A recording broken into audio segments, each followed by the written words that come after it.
The following broadcast is intended for mature audiences. These are real people sharing very real, deeply personal experiences. This content may be considered triggering for others and for those who are sharing. The chat room is a privilege intended for discussions and sharing. You are not being asked to agree, but you are being asked to stay civil and refrain from personal attacks. Listener discretion is advised.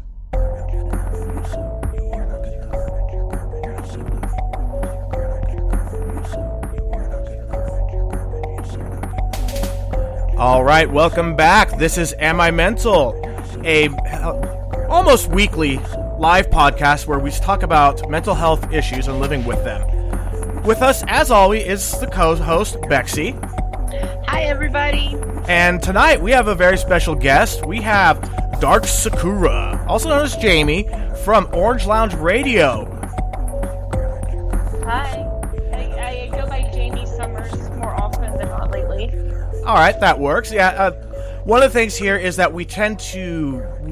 Privacy is like paramount with us. So I don't give away anything that you're not willing to give away. So you gave your full name. That's cool. I wouldn't have done it myself. It's a stage name anyway. So there you go. All right. Yeah. So, yeah. I've been doing this for a while. Yeah. No, Orange Lounge Radio has been around for a very long time. We were just talking about that. 840 some odd episodes, something like that. We've been doing this for a very long time, 18 years. Yeah, I haven't even hit 18 months. Right? Yeah. Well, we can buy property, and vote. Which everyone should be voting. Go vote. Absolutely. Yes. We're gonna stay apolitical here. Just say vote. Friday. But I'm just going to say, reminding people that Friday is the last day for early voting for those who are in places that can. True. And okay, that's it. No more.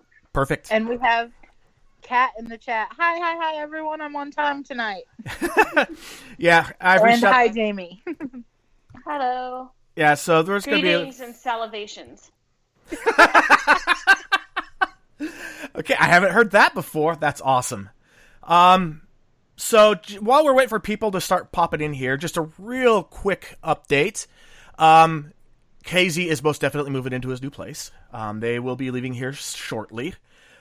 We actually, the next part is, of course, we're going to be talking about, what we do every episode, is we need to pay our bills. So just going to let you guys know.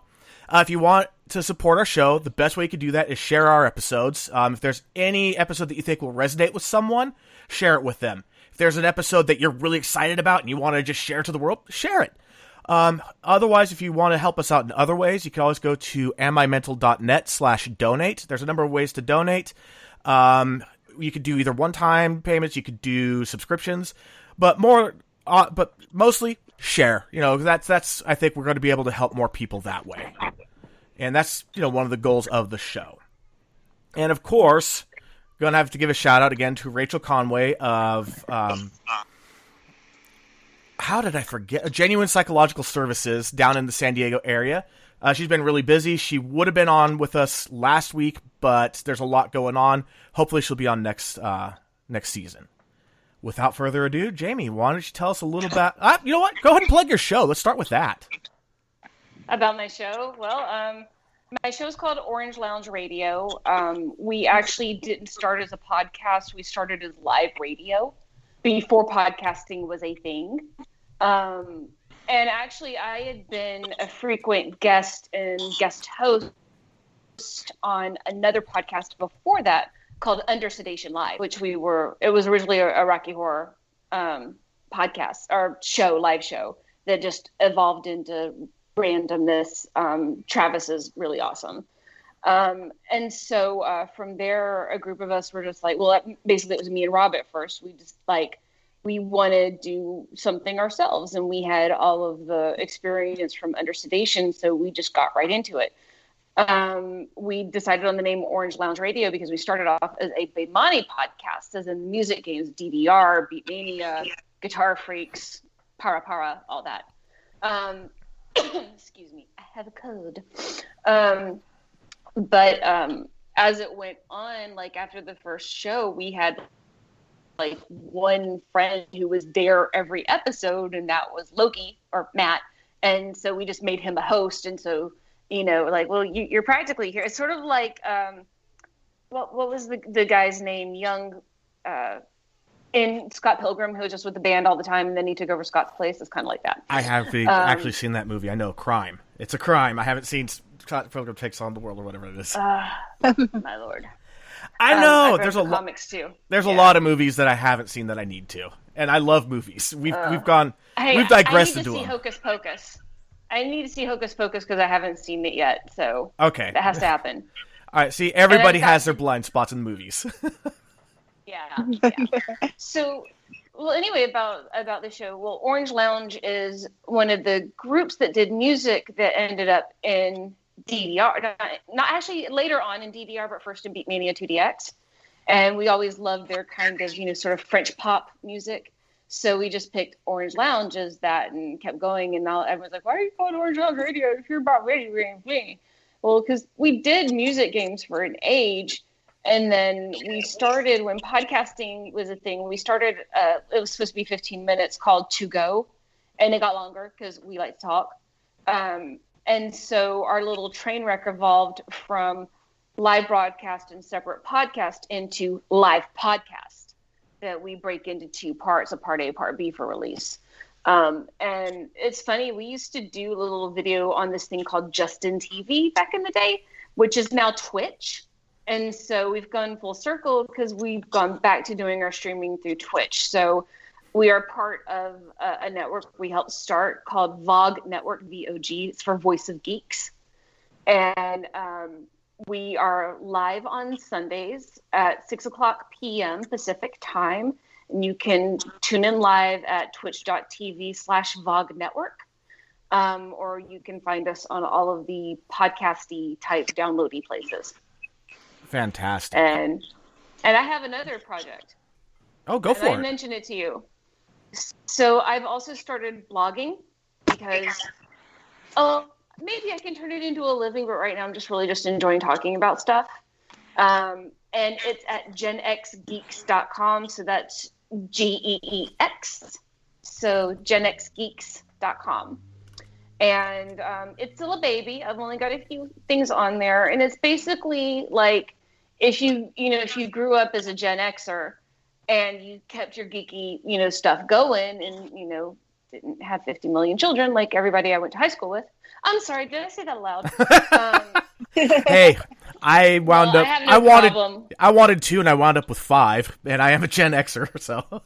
Well, but it's no shade on that. I'm just saying that they're the people who on purpose separated themselves from their geekiness to be quote adults, and I'm like, whatever, people, you can have fun. You can be into Doctor Who or Transformers or whatever. My oldest kids play Dungeons and Dragons with me, so.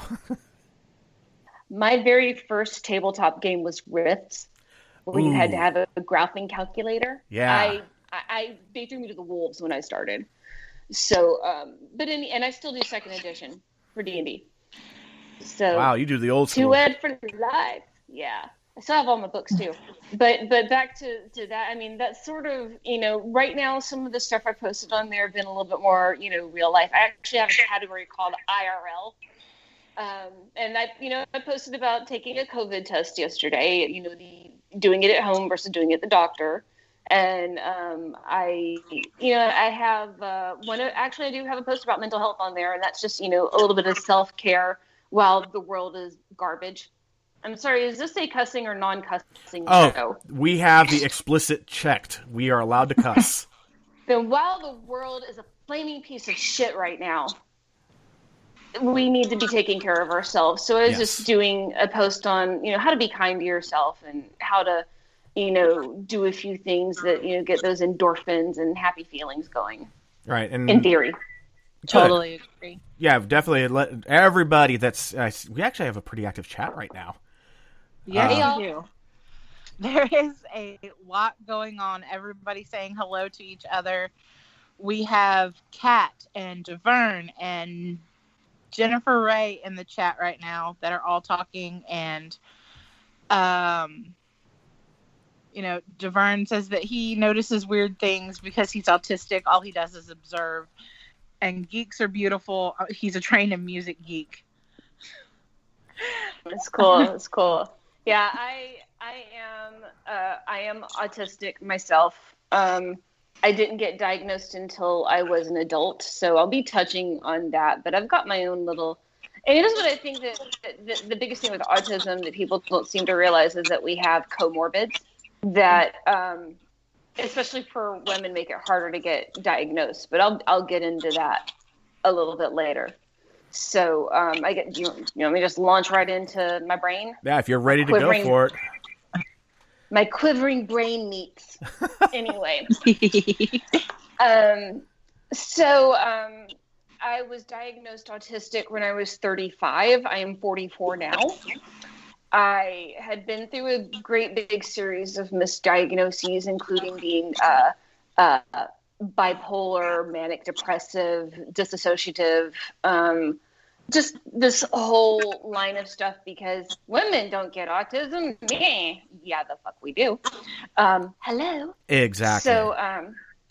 So once, and I actually ended up having to go outside of my caregiver group here in California that owns everything. But I ended up going to a psychiatrist who specializes in autism for my diagnosis. And she's like, yeah, you've got it. You are it. Once I had a diagnosis, I had more tools open to me to learn how to navigate through life, and I know why I do the things I do. And I've honestly stopped giving a shit what people think of my personality, because this is literally who I am, literally on paper, and I can say that, it's not figurative. I'll try to tone some stuff down. There are still things that now I can just flat out admit, I don't understand what the hell you're talking about because you're speaking neurotypical right now, and I don't speak your language all the way. I'm not fluent. So, but going from there, and I'll see where I thought I had some statistics on here about female diagnosis for autism. And by the way, I identify as demi-female, so I still use she. I sometimes use they. I don't care what you use. Just don't call me late for dinner. Hey, I'm good with that. Yeah. So for us though, we are often misdiagnosed at a higher rate than men would be. We show things differently. I can't find the statistics at all, which makes me pretty sad. But anyway, I think it's like 1 out of 10 get a proper diagnosis right away. But we tend to get our own special interest in a very significant way. Maybe it's not sitting down and being obsessed with numbers or certain patterns, but it can be like, for me, I'm a designer and I am absolutely obsessed with typography. And I actually have realized that words, hearing things like or speeches or certain voices and reading words on paper will trigger synesthesia for me. So all of those, because we don't have 5 senses, okay? We have a bunch of senses, and synesthesia, in a nutshell, it's when your brain is wired to map some sensations through what processes a different sensation. So for me, it triggers my spatial awareness. I can get vertigo listening to a song. If 2 people are talking at the same time, I stop hearing words and hear like that, like the teacher in Peanuts cartoons, and then I will get dizzy. And sometimes it can trigger a meltdown, which I'll be getting to down the line as well. Wow. So every so often, and Thankfully, people at work have realized that when we were still in the office. But like, people will wait till like I'm off of my phone call or something to say something to me, or they'll wait until, or I will flat out, man, I cannot hear you both. Please pick one voice, you know. So, and I will speak up for myself, because if we can't advocate for ourselves, then who else is going to advocate for us?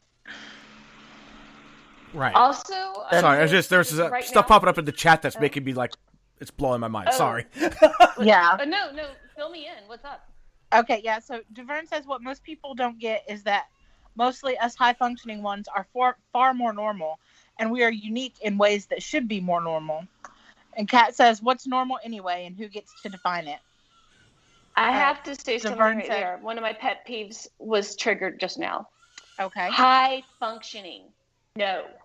High functioning is equivalent of high masking, and it's not a good term to use at all for describing us. We function differently than other people on the spectrum, and that's exactly what it is. I absolutely detest that term.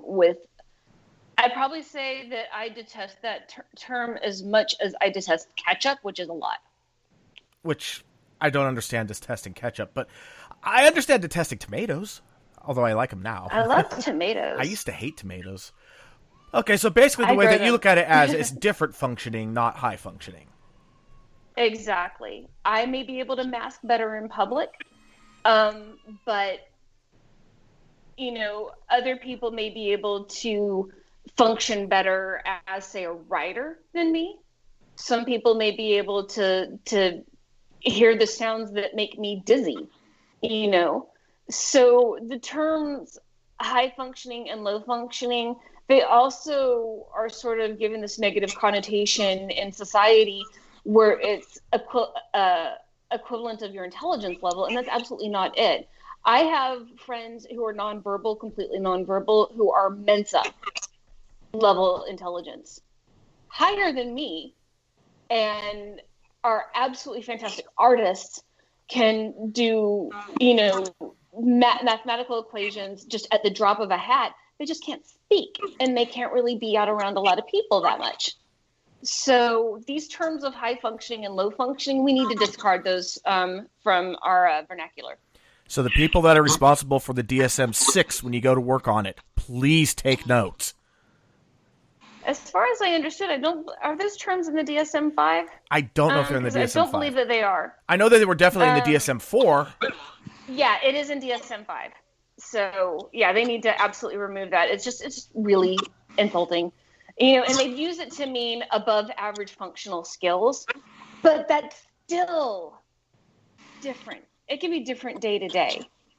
So, I mean, I could go off at length about that one, and I don't want to fill up the whole thing with me just bitching at the DSM-5. That's fair.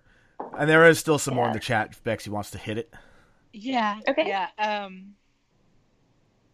You know, Deverne was saying that music and smells can either make him high or sometimes, well, inappropriate things. I've heard of it. Yeah, he's actually, there's actually quite a few. It says he has trouble with that because his mom is literally an asshole about it. Ugh. That's the worst. Yeah.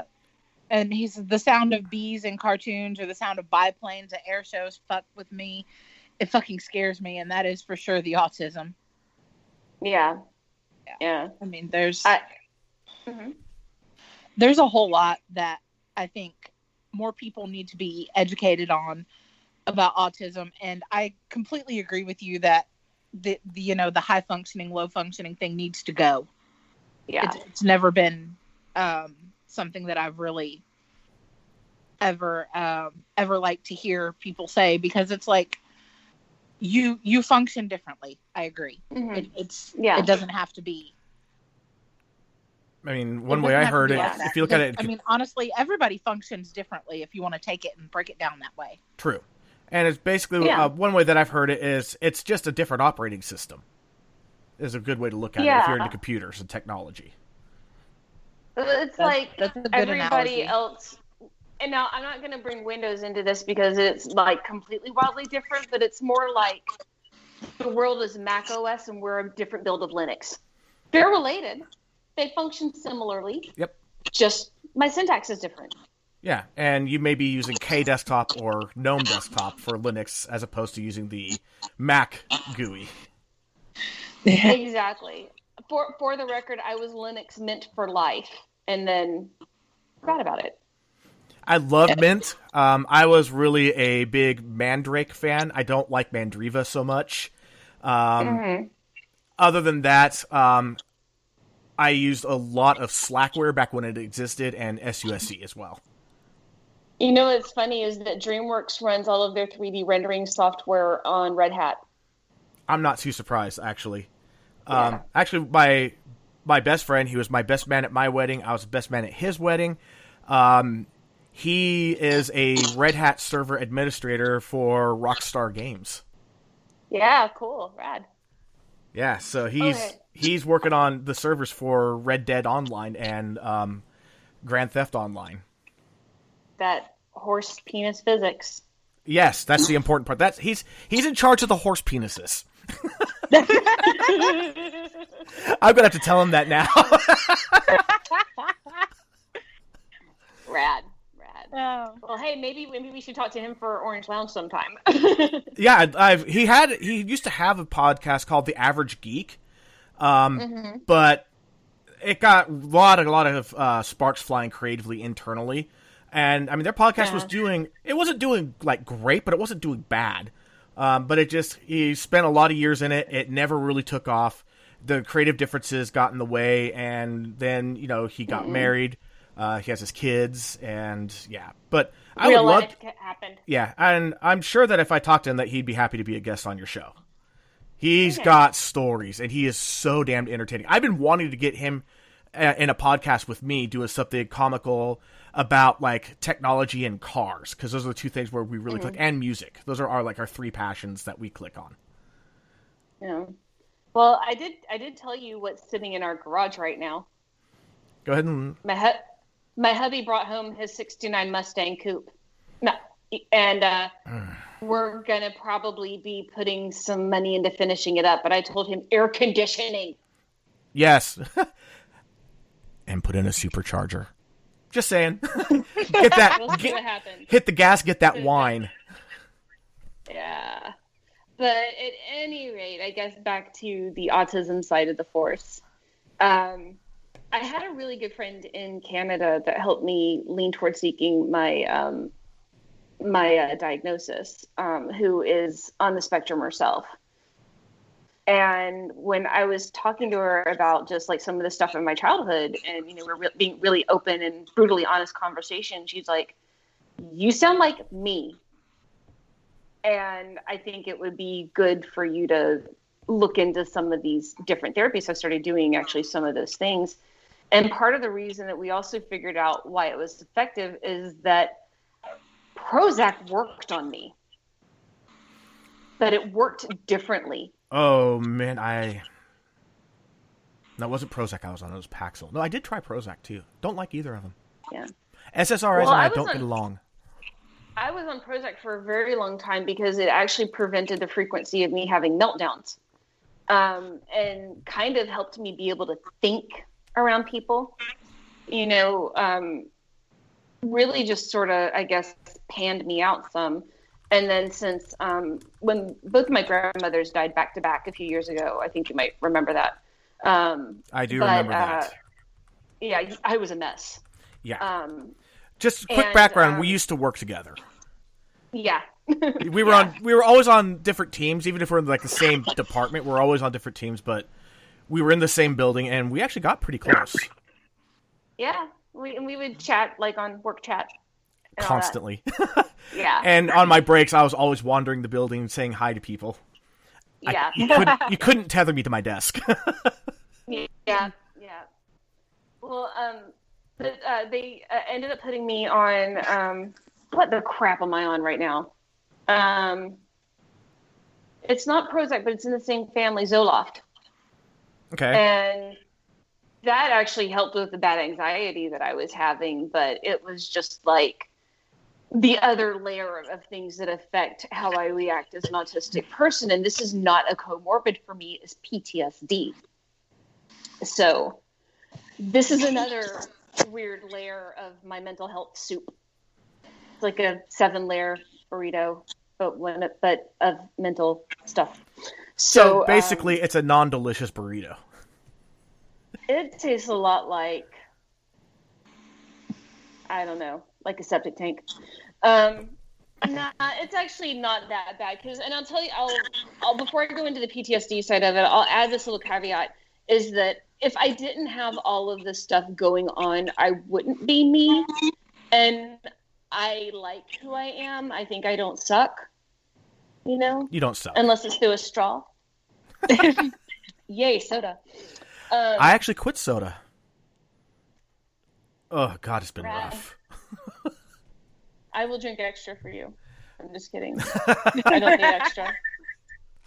I've been actually drinking soda. I've been drinking a lot of diet cherry Pepsi, diet ginger ale, because, no caffeine in that. And Mio in my water. I love orange vanilla Mio. Kind of obsessed. And coffee with my protein shakes. Dan was saying they calling it something like Brophy, and I'm like, that's the stupidest gendered piece of shit thing I ever heard. I've heard plenty of stupid gendered pieces of shit, for the record. I don't know what it is, but at any rate, I also am dealing with PTSD that rears its ugly head at various intervals, and it's basically been a constant this entire year. And I won't go into too much detail because this is, kind of my own personal shit, but I got beat up pretty bad as a kid. And then I learned to beat back. So, I came really close to breaking my stepdad's nose, and I wish I had. Just a little more popping the hips, maybe? Well, granted, I was also 13, so I was still... God, when did I stop growing? I stopped growing sometime when I was like 15, and I'm still super short. So I was even shorter then. So yeah, and then but going back to things, I mean, I've still got scars today, and even though I learned to fight back, and I did fight back, my mom's next husband also tried to take a swing at me, and thank goodness for my reflexes, because I ducked, kicked him in the gut, and ran. I missed his dick. I was aiming for a dick kick, but he was a little, too meltdown. So, Gotcha. And he beat the crap out of her. So she divorced him, thank God. But it's just, those are reflexes that stay with you, that stays for a long time. And so this entire year, my old nightmares came back, like with a vengeance.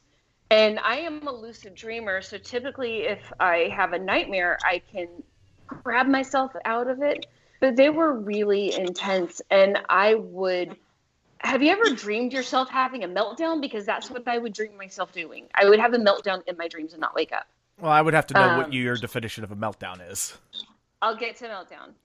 At least what they feel like for me, because for every autistic person, a meltdown is going to be different. As my friend likes to say, if you've met one autistic person, good, you've met one autistic person. I was hoping you would say that. Yeah. Yeah. So, but at any rate, so I'm on like different medication to help me sleep and help my dreaming not be so shitty. And I hate being on all the medication, but this is what the thing with medication is. If it helps you live a better life, then you take it. If you've broken your leg, you get your leg set and you get a plaster on it. You just don't, your crutches are there to help you walk. You don't put them down and start walking on your broken fucking leg, right? No. That's what your medication is for. So, and that's like you. So I'm on medications, that, and I hate being. It's like I'm on medications. I hate being on medications, but I'm a better person. I function better. I feel better. So I take my medications. I deal with it. Yeah, same here. And I have to take, because, and I'll just say it right now, I had gastric bypass in December 2017 and dropped 110 pounds. But as a result, what they don't tell you when when the doctors first bring this up is you're going to have to take vitamins at different intervals during the day for the rest of your life because of malabsorption. Yep. And while I do not regret my decision, the pain I had in my legs and my back, well, I still have back pain, but I also had a back injury. But the pain I was having, I was in 2 separate walking casts at different times because of the pain in my feet. And, Oof. But as a result, what's helped me with my medication now is the fact that I have to take all these vitamins. So I have a 1-week 4-section divider. So I just line them all up for the day. And then I use this thing called Moleskine Journal. Now I used to use my bullet journal for it. But it has my tasks up there, and my vitamins at different intervals are on my task list. So it helps me remember. And so, the thing is that blending these things in with other things that are going on, because here's my number 3 issue. I also have chronic fatigue syndrome. Now, I used to work for a mortgage company, and toward the end of my tenure at that mortgage company, I had pneumonia so bad. I had walking pneumonia. I dropped 40 pounds in a month. Not surprising. And I had to work through all of this, by the way, because, I couldn't take any leave. I didn't know I could take the leave at the time. And, the doctors were just not finding, they tested me for pertussis several times. That's whooping cough. All sorts of things. So many, treatments of antibiotics. And they even put me on this one that made me break out in these crazy, like my veins started swelling. And what? I had to use a steroid cream. Yeah, it was so weird. It's like it made this little spiderweb pattern all over my body. So because I was stupid, I still went out to the golf club. And under the black light, it made the parts that were raised because they were stretched out, they glowed like white under the black light. So I was like, that's cool what you did. Have a drink. And I'm like, no, I'm going to rub the steroid cream all over myself and try not to cry. But then if anyone who has chronic fatigue knows, it can flare, and it can flare badly, and it can be completely fine. And there's not really anything one can do about it. You can mitigate your symptoms, but when it comes fibromyalgia thrown in with that too, is just, you deal with the achy joints, but when you get those bad days, you don't get out of bed. And so you sort of play like mental health roulette. What is making me tired today? All right. So now that I've given those are 3 separate diagnosed deals going on with me. And I do lump fibro in with chronic fatigue just because they usually flare together. So, excuse me, all the lungs. So before I go into meltdowns, anything from the chat? Anything anyone wants to know? Yeah, there's go for it, Betsy. We got Bob in here now. Yeah, we have Bob in the chat. He says, better living through chemistry. I say it always. Being a pre-hospital caregiver, lots of incidences take place due to non-medication. And I can back that up. My wife, being a nurse, has said multiple times that people are so hesitant, especially like in the Western world. There's a lot of people that are really hesitant about taking medications, and an issue that could be resolved through a short regimen of a smaller med could take care of an issue that a lot of people wind up being on a lifetime of a much stronger med later because they avoided it for so long. Yep. That's the truth. Well, and it's, I have another thing about starting medication when you're young, and this might sound kind of like a weird analogy, but have you ever seen a baby born with a clubfoot? I have not. They do a therapy where they actually do a slight break in the ankle and then turn the foot, and then they put these booties on that are stuck a certain way, and they're immobilized that way to keep their feet in the same position. But they do this for about, I think it's a year, no more than a year, and they have to wear these booties for a certain amount of time. But it's the same thing that when you're starting with your medication, you're starting the beginning steps of correcting your chemistry. And it's going to take a few months. And people are like, oh, this isn't doing anything, I'm going to quit. No, you have to keep doing it. And the withdrawal is a bitch. Yep. And then what sucks is a lot of the medications for for the brain, you get the side effects instantly. You don't get the benefits until later. That sucks so much. Yes. Yeah. But one thing I've learned, and I just had to quit medication I was just put on a couple weeks ago, and I'm feeling better now.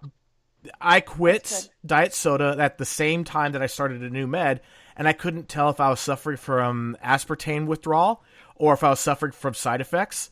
Turns out it was both. But I wasn't getting the benefit of the med. I was just getting the side effects. Even 2-3 weeks in, I was just side effects, no benefit. Oh, see, yeah.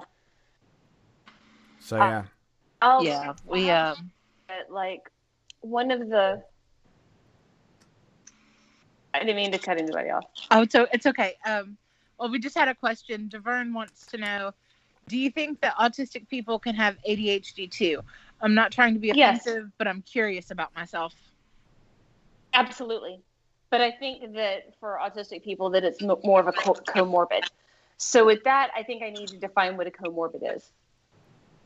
Go for it. So it's when you have things that resemble full-blown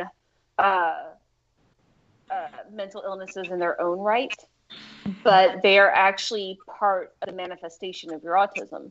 So, for example, I'm trying to think of one. Yeah, ADHD, like you just said, that can be a comorbid for autism. I'm sure OCD is one. Exactly, OCD is absolutely one. I was like trying to think.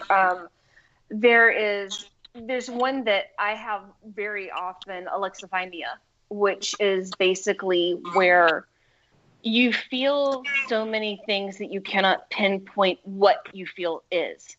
And for me, this whole year, I haven't actually been able to cry except once, and that was out of frustration.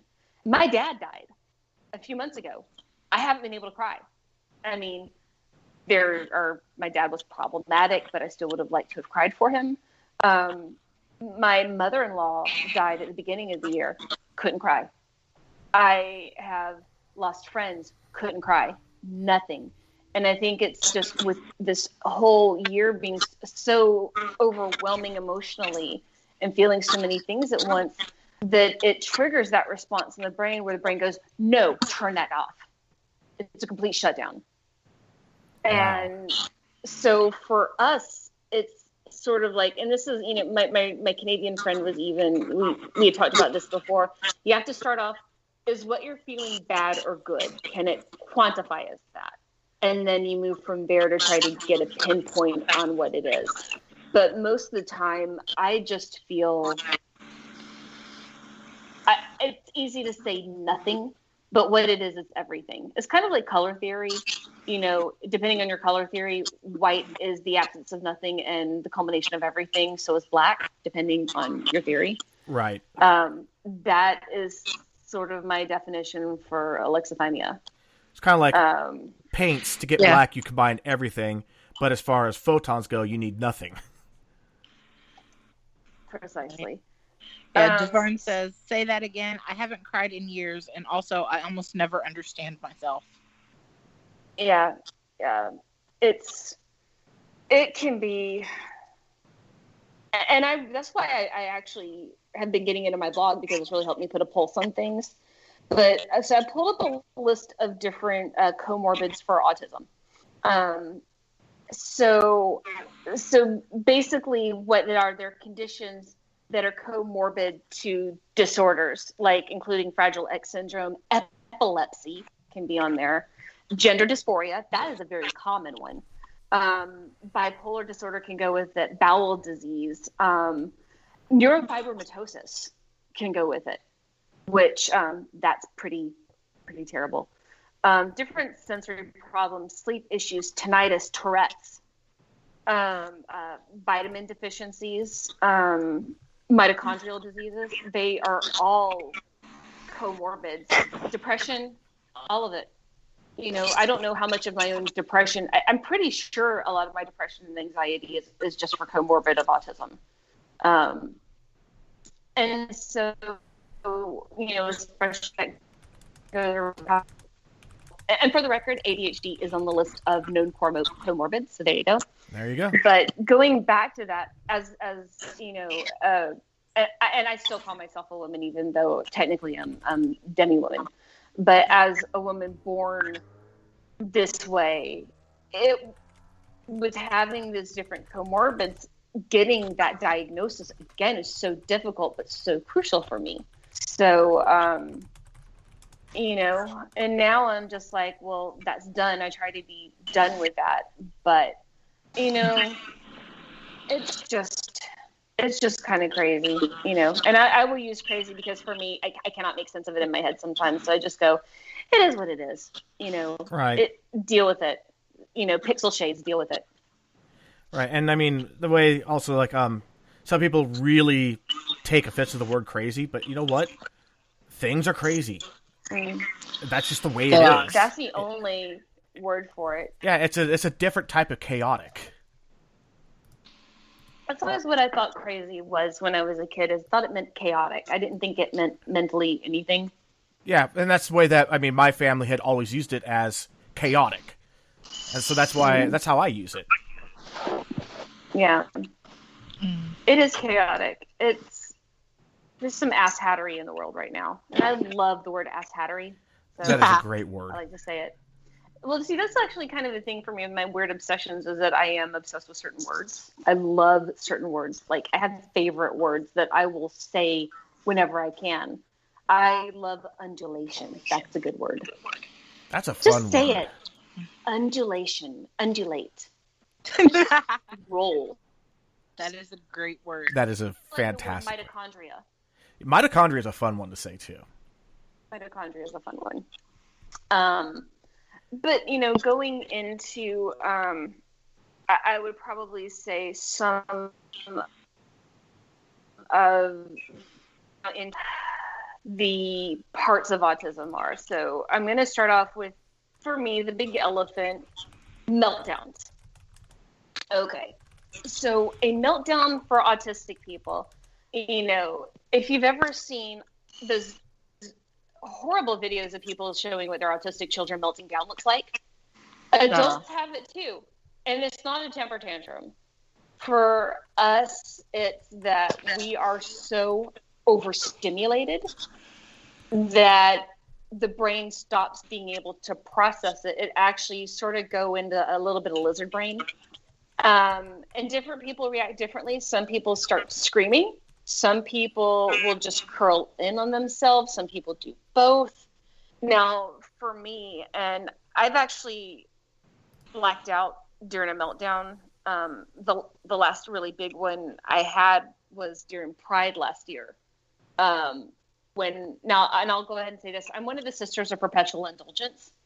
So we are a 501c3, I think that's how the numbers go, that we dress up in beautiful white face makeup with drag makeup and the look of nun with the habit and everything, but we also dress like in amazing drag stuff too. And we work with the LGBT plus community.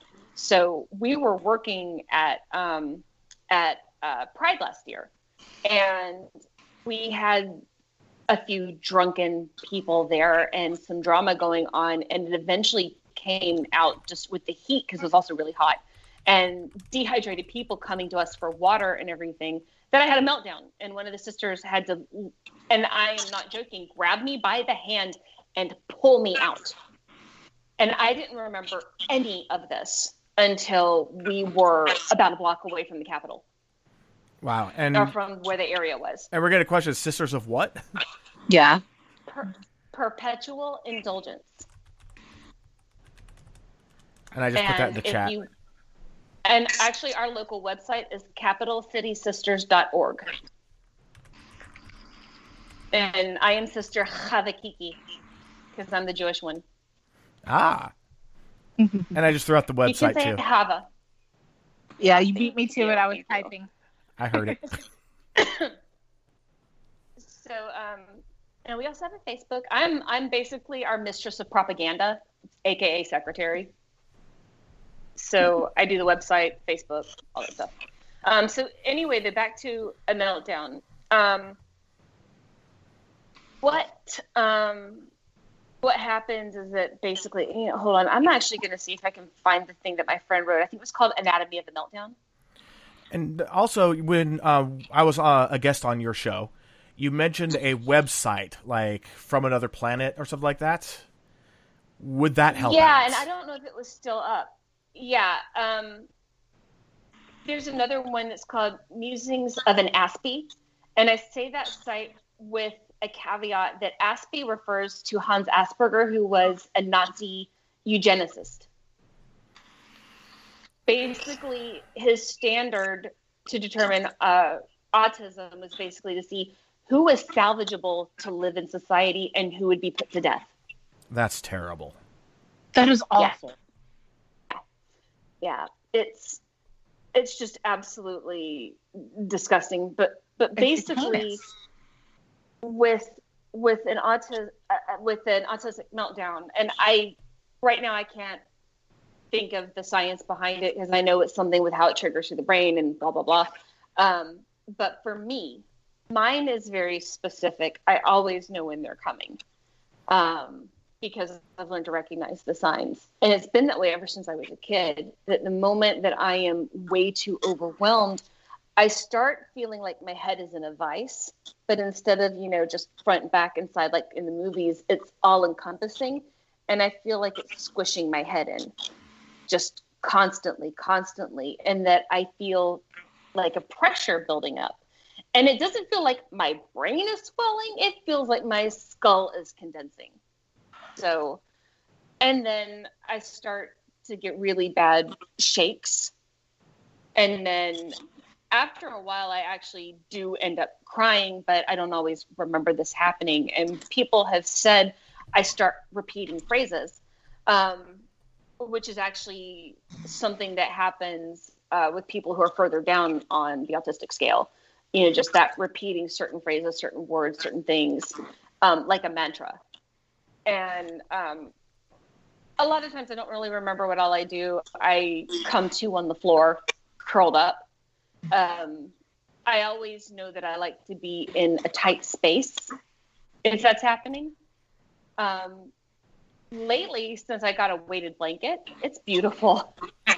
If I feel it coming, I can just go hide under my weighted blanket and take the cat and just, chill for a bit. And I think it's been one of the few things that's helped me avoid a meltdown. That and my emotional center shutting down, because there is that. My husband has also finally learned what goes on with this, and he's changed some of his approach with how we discuss some stuff. And right after I got my diagnosis, I had a discussion with my mother, who she is very neurotypical. And I told her, when I was a kid and I would have all these fits that she would call them, this is what was causing it. And while, triggering me into them was probably her fault. Her birthing me, that's not her fault. The genetics are what they are. She has no control over that. Right. So we actually had a really good talk about that. I hope that I've seen where some parents who have kids with autism, they take it personally. You can't. You have no control over that. Yeah. You have no control over anything genetic. Yeah. And Devern is commenting about that because he says he repeats words all the time and his mom gets pissed and annoyed if he does it. And he says, oh my God, your mom was like mine. She literally triggers me into it and then acts like a bitch. Yeah, because she refuses to learn that this is a neurological issue, that this is something that cannot be handled. I mean, maybe your mom needs fucking therapy. And I'm not saying that to be rude. I'm saying maybe she needs therapy. She's taking out this much aggression on you? Yes, I actually agree with that. Devern is a friend of mine, and we've had conversations, and his mom needs some help. Yeah, and I'm still waiting for Bexy to set up that group chat with Devern. Oh, sorry. Going back to one more thing, by the way, to touch back on the ADHD thing, I got the statistics on that finally. 30 to 60% of autistic adults are also affected by ADHD. Now, my phrasing is specific on that one. I do not say person with autism. I say autistic person. I hate person first language dealing with autistic people. Other people may be fine with it. I hate it. I do not want to be separated from this aspect that is core to who I am. I get that. It's like a negative label when someone says that. I mean, that's right up there with saying, "Oh, you're an autist." Like, what the fuck? I say Audie to avoid the Aspie thing. So that's my replacement for Aspie, but yeah, Audie, I'm fine with that. So I'm trying to find some of the other things, because there's certain behaviors that a lot of us will have that we've had through childhood into adulthood. And so I'm going to start with some of the basic things, things that people might associate or might not know is a thing. Number one is stimming.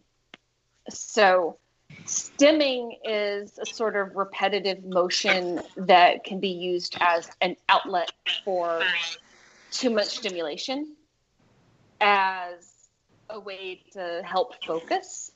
You know, it's kind of like needing a fidget spinner all the time. So for me, I like to rock a little bit when I'm just in a really bad spot. There are some people who will just rock the whole time. Some people do the flappy hands, you know. Sometimes I'll do the flappy hands when I'm talking, but I usually am a lot more gestural. That's part of my focus. When I'm sitting, though, I will bounce my knee a lot. I will bounce my knee. Now, the fun thing is that when I converted to Judaism and started going to temple, that when during High Holy Days, when I was actually allowed to fast, basically for Yom Kippur, it's a full fast, sundown to sundown the next day. Right. And I would get super stimulated, of course, going through a full day of prayer. And for the record, I will also talk about religion a little bit later, because it actually does touch into it. But because rocking is considered part of being into your prayer, part of davening, I would just do it. And it made service a lot easier, and I felt a little bit more connected to what I was doing, a lot more purpose.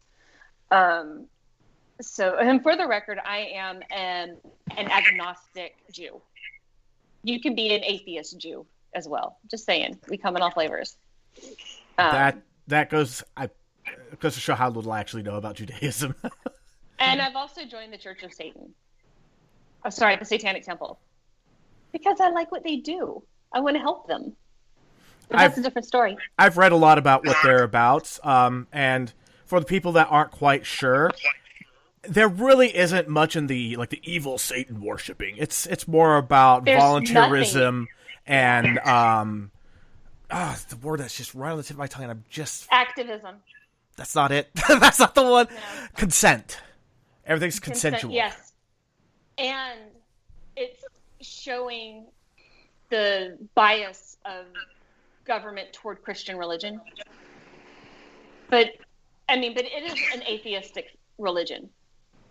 Right. Is what it is. Yeah. And if you ever get curious, honestly, I think this is just a good rule for anyone, whether or not you want to become a Satanist. But if you go to, and not the Church of Satan, it's the Satanic Temple, go to their website and read their 7 tenets. It is wonderful rules to live by. But anyway, back to autism. So some of the other things is a little bit of, I'm going to mispronounce this. I think it's echolalia, where you repeat what's being said to you. Yeah, echolalia. So basically when someone says something, it's a little bit back to imitative behavior. But in some cases, it's like using this to get something stuck in your head. And it's automatic. It just happens. So basically, are you trying to say along the lines of, in order to help commit it to memory, you're repeating it? In some cases, it's for comfort too. But okay. Sometimes I'll just, if I pause in answering your question, it's because I'm actually kind of mentally doing it. And another thing is the catch up and trying to understand what people say. I don't remember what this, but it's something having to do with immediate, and that's exactly what echolalia is part of. It's a function of short-term memory. Like, for one example, if someone would ask me, like, where are you going? I might repeat it, where am I going? Oh, I'm going, like that. But another thing, too, is that when people say things and then I miss a part of it and I say, what was that for? Oh, never mind, I got it. So you kind of reprocess it. Exactly. Other things that can go with it, actually Tourette's can go hand in hand with echolalia. And no, Tourette's isn't always swearing, it's tics. Yes. The swearing can be a tick. Well, I mean, you've been seeing me move my neck, but actually my neck hurts a lot because of reasons. But I will pop my left shoulder a little bit, and that's my tick. So I do have that. It just suddenly I'll just twitch my shoulder, and that's it. That's the extent of it for me. That's actually something you could easily live with. Yeah, I can deal. So other things, I'm just trying to think of just like the stuff that I experience. And we're having some lag right now. Just so you know, we're getting some audio lag. I don't know if Bexy's hearing it. I'm not getting a whole lot of it. It cuts out occasionally, but it's not bad on my end. Yeah, it's just a little bit. Yeah. Well, maybe if I move my iPad away. Okay. I've had my iPad next to me so I can look up like certain statistics and things. Like when I was working from home for that company that we worked for, if I pulled up stuff on my like a web page to look up something while I was talking to a customer, or if they're doing it while screen sharing, audio quality would just bottom out. That happens to me still doing this from home. Yeah. I hated that so much. But I'm not doing this but I'm talking to you on my phone. Right. So well, I'm going to go now back to certain therapies. And this is actually now going back to the famous Temple Grandin. Now, Temple Grandin she became very famous in the world of autism and treatment by pretty much coming up with the concept of a hug machine or a pressure machine, something like that. I heard about this. Or a squeeze machine. So it came up, she was working with cattle. And when cattle go in to be slaughtered, there's this little machine that squeezes them on either side. And they immediately calm down. And then they go on. And she would put herself in that when she felt overwhelmed. And so this led to the invention of the squeeze machine, which kind of does the same thing. It's a good pressure, but also the advent of weighted blankets, which again does a lot of the same thing. Just, you can also keep it on your lap or bring it with you. And, now for me, I go through this like weird textural thing with my clothes. That I want to wear certain textures on a certain day because of how it makes my skin feel. Some of it can be too overwhelming. On some days, I don't want to have anything tight. I want it to all be just loose. And then on some days, I will wear the tightest fitting stuff that I have because it feels like armor. But I did notice that the way that you dress at the office, it fluctuated a lot. I was just like, that's just her thing. If you notice, I take a lot of things in stride. I just do. Yeah. Well, but this is something that on my part, it was calculated. Well, maybe calculated in the way of, I don't like how this feels. And you should see me when I'm getting ready to do sister stuff when we could still go out. I would pull dresses out. I would pull skirts out. All my leggings. I would put something on, hate it. Excuse me. Take it off. Move on to like something else until I found something I could be comfortable in. So yeah, that's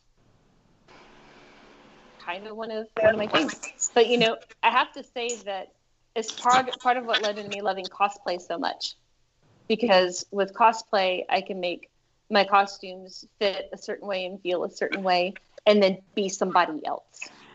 It's easier to mask when you're acting and having fun with it when you're expected to be somebody different. And so that is really comforting to me. So you keep mentioning masking. Let's just pretend that some of the people don't know what that means. What is that? Masking is when you hide your autistic personality. Your true self. You're wearing this mask of being like everybody else to fit into society, to keep from either being ridiculed, to keep from having too many questions, to not cause discomfort to other people, to keep yourself from being overwhelmed. So basically, these are like learned behaviors that you did just to adapt. Exactly. Got it. Now, by the time you met me, I stopped giving a shit. Oh, fantastic. And so I was me. And you've heard me go off. Oh, yeah. You know. So, especially when it's something I'm hyper interested in, and then you can't shut me up. Like right now, of course, I'm on my obsessive kick with Supernatural because it's ending and I love everybody. Man, I've been watching that show since the pilot aired. So same. Yeah. Someone posted pictures of Jensen and Jared, how they looked season 1 versus tonight's episodes. They have changed so much. They were babies. Weren't we all? I mean, and both of them now are happily married with 3 kids each. Yep. And what's funny is that Jared wound up marrying Ruby. Yeah. Well, yeah, which I think is delightful because honestly, that was kind of my OTP forever. And then when I found out it was real, I was like, yeah. But funny thing though is that like I keep thinking about this, and I am more interested in the actors on that show as people than I am in their characters. And while I'm invested in that's their awesome. Characters, and that is something that's unique about the fan base for that show. Like a lot of shows, people get really invested in the characters. This show, everyone gets invested with the actors. Yeah, and the thing is that these actors are doing, and this is actually getting into mental health now. These actors they're doing things to give back to the community. Jared has that Always Keep Fighting. AKF. Yep. I put that out there often. I actually want to. I was wanting to send a letter to have him write it because I want that tattooed on me. Nice. So that that's awesome. The little pentagram, the anti-possession thing. I'm going to have this permanently tattooed on my arm to remind me of everything that I've learned from the cast. So to go through a few things, Samantha Smith that played Mary. Yes. Is a breast cancer survivor, had a double mastectomy. Wow. And she does a lot of work for breast cancer survivors and awareness. Rachel Miner has multiple sclerosis. Meg, and for people that know the show. Yeah. And one of my so lovely. Really good friends. I actually love have her. several good friends who have multiple sclerosis. I've had a family member who literally became worst case scenario where it took her life. It had degraded so far that it took her life. Yeah. I've met Rachel Miner, and this woman is peace and light and love in human form. I swear. Yeah. She's amazing. And I've actually had like a little short back and forth with her on Twitter, so she was really nice. Yeah, she's a sweetheart. But also, there's also like you are not alone is another big one. Yeah, and they've had there's the You Define You one right now that Jared's also doing, which I actually bought the shirt. I have way too many T-shirts, but I bought it and I bought the moose. I have the Always Keep Fighting bear. Oh, I'm looking forward to having my moose hang around with me. And I don't know how you feel about Mark Pellegrino because he's kind of a polarizing actor. But yes. I'm a huge fan of his. I loved his Only Love campaign. I hated that it got smeared.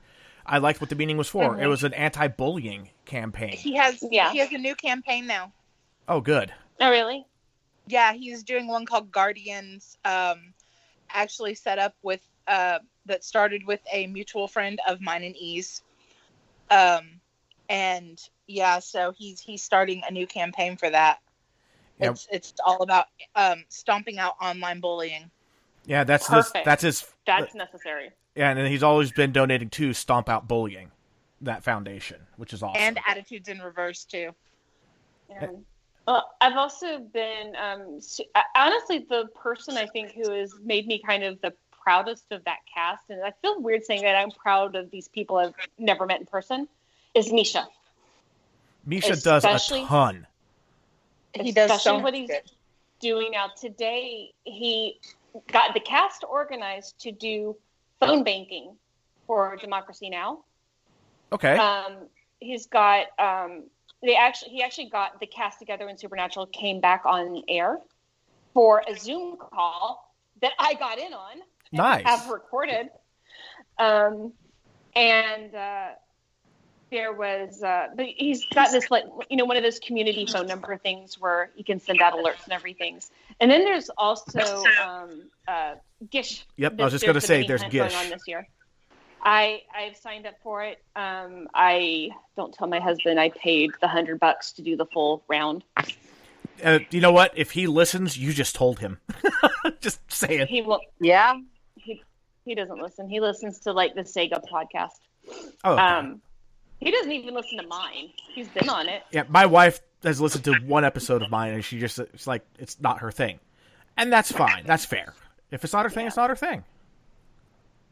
But going back to that, since we've got so much being done back to the community, and I know that Ruth Connell has done a couple of things herself. Like, just everybody on the cast has gone and done something amazing. And it's amazing things that they might not have gotten the traction on had there not been this family. Right. And yeah, I mean, they've gone on record saying that they consider themselves in the fandom one big family. Exactly. And, that family is never going to dissolve no matter what projects that everybody else goes on to. Although I am going to start watching The Boys so I can see Jensen in season 3. Oh, The Boys is amazing. It really is. I went back and started watching some stuff, but I'm also looking forward to watching Walker. I used to watch the Chuck Norris one when I was, younger. I will watch it because, again, when Jared and Jensen first started out, they didn't know anything about martial arts. Now they are full-blown black belts because of all the training they did for the show. And Walker, Texas Ranger, you have to be a black belt. You have to be. Yeah. I'm looking forward to it. So am I. Yeah. It should be good. Well, and I'll tell you what, talking about shows kind of goes into a few of the things that I brought up in my article that I wrote about, the mental moment, is don't be ashamed of the little things that bring you joy. Unless, it's like, kid porn, then don't be proud of that. Yeah, no, just no. Yeah. Just no. Yeah. Better yet, just don't do that. There's nothing worse than when somebody is genuinely excited about something and somebody comes along and just has to shit all over it. And I want to look at them and I go, why? Why do you want to deny people the things that bring them joy and happiness, especially in this day and age when everything is so crazy? Everybody needs a little Don't piss in my whirlpool. Yeah. Exactly. That's like, who pissed in your Cheerios for breakfast?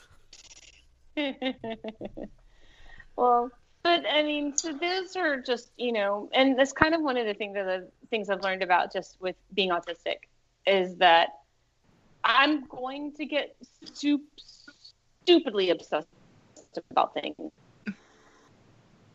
And who I am, what I am. I am completely good with being this kind of person. And if someone came in, with like some shot that they could give me that would, quote, cure autism, which, by the way, there's no fucking cure, I wouldn't take it. It's kind of like, I guess, in X-Men in the comics when they had the cure. I wouldn't have taken the cure. No, I wouldn't either. No. Yeah. Actually, when you said that thing about the cure, it reminded me. It's one of my favorite jokes, and I think you're gonna appreciate it. So this anti-vaxxer dies, goes to heaven, meets God, and God says, you're not actually supposed to be here yet. You're actually here a little early. I'm going to send you back, but I'm going to let you go ahead and ask one question, before I send you back. And she says, I need to know, do vaccines cause autism? And God says, no, autism develops in the womb. It's a genetic thing. It happens right around the time of conception. Sends her back. Mm-hmm. And then when she comes to, all of her anti-vaxxer friends are around, go, oh, I'm so glad that you're here. She's like, I saw God, and I'm going to tell you right now, this conspiracy goes way higher than I thought. That's so terrible. That's QAnon level terrible. It's, man. Okay. Yeah, I'm not even going to go with the politics there. I mean, you and I, we don't see politically very eye to eye on a lot of things, but I think that's one of the things that makes our friendship beautiful is that we find other things to talk about. And we respect each other's politics. Yes. I'm just saying that But even I don't accept QAnon. No matter Well, that's why I'm like, no matter what side they're on, if they're doing conspiracy theory level crap, I am going to question it. Yeah, and it's on both sides. I'm sorry. In the name of St. James Randi, I will investigate. I will have to look up that reference. James Randi just died. He spent his life debunking hoaxes and supernatural, quote, phenomenon, things that people were using to make money off of other people. He was a magician himself, master of sleight of hand, illusionist. And he eventually, I think it actually is the James Randi Institute, Randi. And he's been on Penn and Teller Bullshit a few times. I love that show. Yeah, they are big fans of James Randi. Yeah, so he's been on the show. But he basically, atheist, skeptic, would take, and he had like $1 million prize if someone could prove a real, ghostly or otherworldly phenomena, that he would pay it up, that he could not debunk. And no one's been able to do it yet. There's speaking of prizes for things that no one's been able to debunk, I know you've heard it. There's brown recluses in California. There is a $10,000 prize at UC Riverside Department of Entomology for anyone who could prove that there is a colony of brown recluses that are surviving generationally in California. That prize has been standing since the 90s. I didn't know about that. I mean, of course you knew. I think I grew up where brown recluses were. Yeah, you lived over in the South. Yeah, I'm from Alabama. Yeah. So, I grew up with brown recluses. I guess it didn't occur to me to think they might not be in California because I grew up with them. Of course, I kind of look at part of that coastal Alabama as Australia light. Yeah. I've said that about Florida for a long time. The bag of evil shit that tries to kill humans that was going for Australia, it ripped and some of it fell out in Florida and it probably spread. Texas is the Australia of the United States, I've been told. Oh, God. Texas is interesting, though. Like, if I had to move to if I actually had to move anywhere to be closer to my family there, I would move to Austin in a heartbeat. Austin is the only place in Texas I would consider living. I'm sorry, Bexy. I can't go to Texas. I could visit. There is no place in Texas that I could live except maybe if it's a good area on the far western part where they're closer to the mountains. I know. I love you, and I will visit California, but I cannot live there. I'm having a hard time living here. So no matter how much you want me to come out there and move to Cali, I just can't do it. Sorry, bud. I was born in Dothan, Alabama, and I grew up in Mobile. And I consider Mobile my hometown because Dothan. Not to say there's anything really bad about Dothan, but racism. Well, that's enough reason. And but it's like when I got the opportunity to leave that environment and the humidity, I took it. I've been in Sacramento for 22 something years now, like about half my life. And Sacramento I have problems with, but I like the area I live in. And I like being close to San Francisco because that is seriously where my heart is. I would live there if I could afford it. Or technically I'd live in somewhere in Marin County and drive into San Francisco when I wanted to visit. But, I have friends I stay with when I go there when it's safe. I can drive down to Disneyland. I can drive to Tahoe. I can go to Tahoe. I can visit snow. You can go to Yosemite. I've never been to Yosemite yet. Dan and I are talking about it. Yeah, I haven't either. I've been in Sacramento now for about 12, 13 years, and I still haven't gone to Yosemite. But I told him I want to go glamping. Ah, the glamour camping. Well, it's just more like it's a really nice tent. It has a bed. Both of us have bad backs, and he has a bad knee.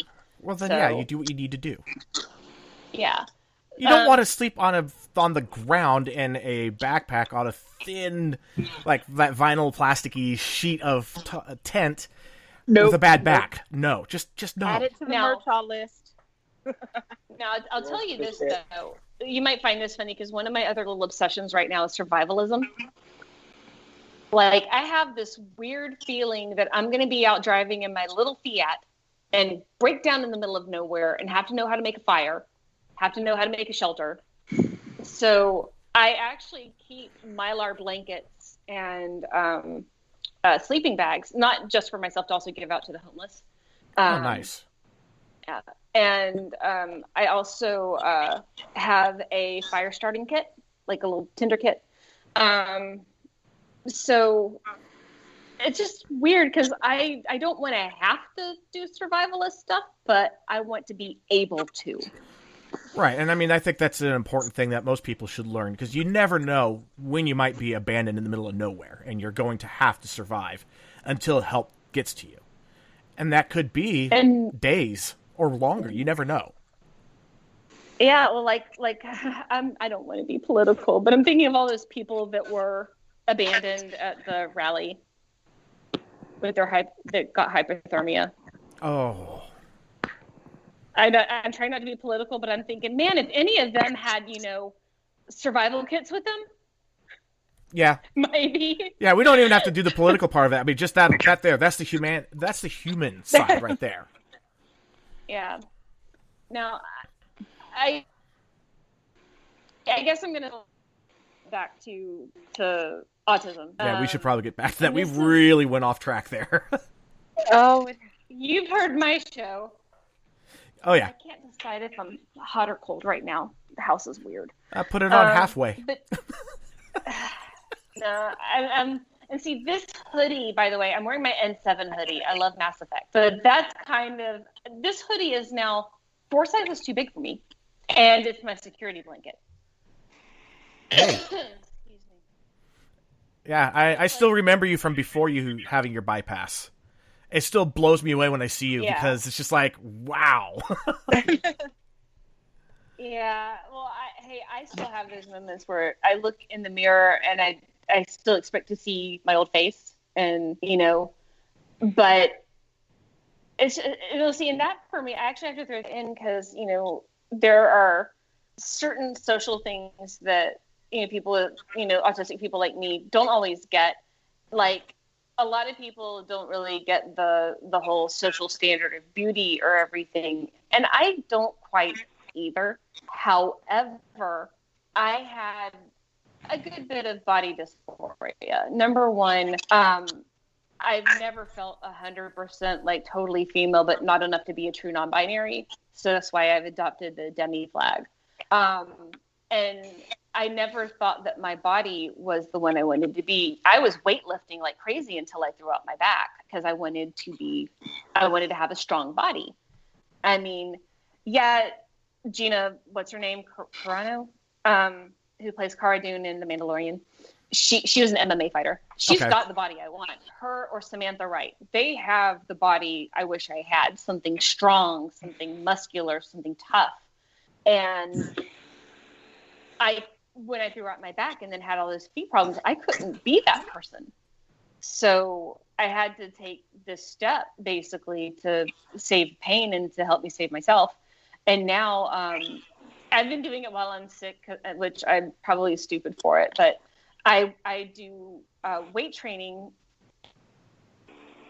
in my house. I have one day off, but I do yoga every day. And I'm finding myself getting stronger, and I find myself having more endurance. Although the fatigue part of it, I will have days where I cannot finish an entire round with my weights, and that's okay. I have to tell myself that's okay. Yeah, because you're only, I'm making. You're not competing. But I have a teeny gun. I have a pistol. A gun. Yeah, for people that can't see, she's flexing. Yeah, you got some definition there. Yeah. Yep, I'm working on it. And so for me, that's something, and again, that's something that's helped me feel less hopeless during everything. Is this is something I can take control of, is how I treat myself. And I know my back relaxes after I've worked out my muscles, and that helps with my back pain.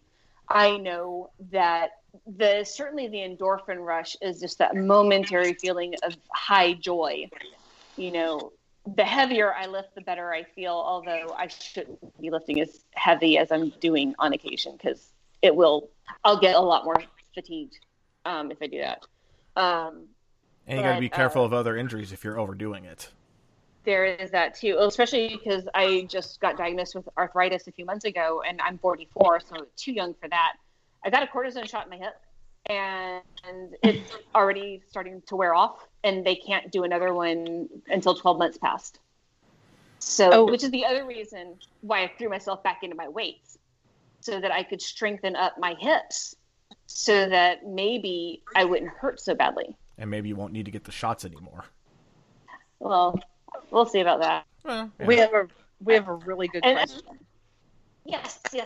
Deverne wants to know, how did you get yourself back when you realized you were masking, and how can I tell if I'm masking or if I just changed? That's a good question. That is a great question.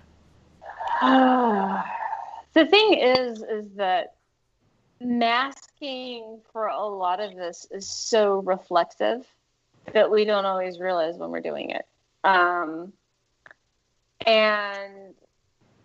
I think it's, for me, if I've been masking too long, I will get really tired and start to get overwhelmed more easily. I call that my mask cracking.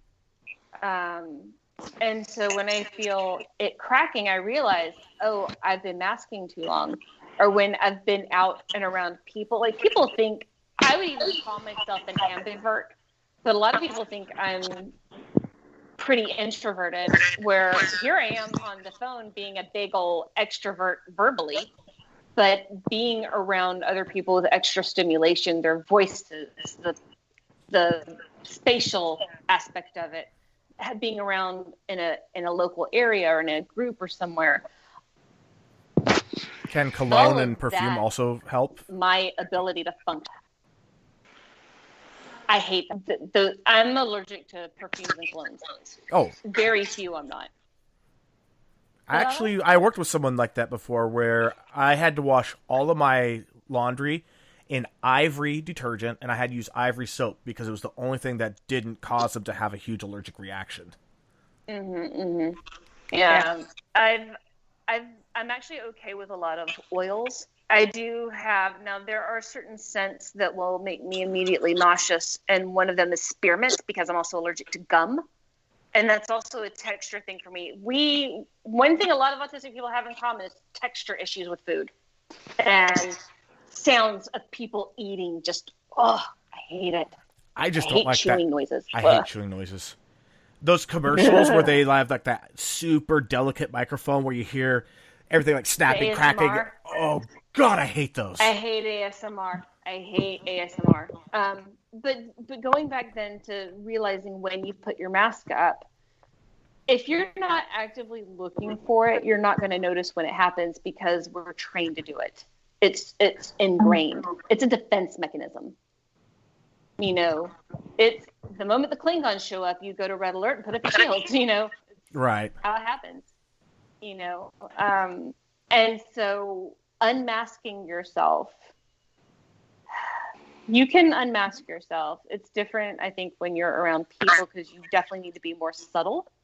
And I think it requires a lot of trust in the people that you're with, depending on why you're masking. Now, when I'm at home, and Dan will vouch for this, my husband, I will shut the door and I'll go, for fuck's sake, at the end of my day, and just go ramble any little thing that comes into my mind. And, I will jump around. I will start toe walking. Toe walking is another autistic thing, where we walk around on our tiptoes, kind of like ballerinas, on the front balls of our feet. Yeah. We also have weird chair posture. It's just a thing.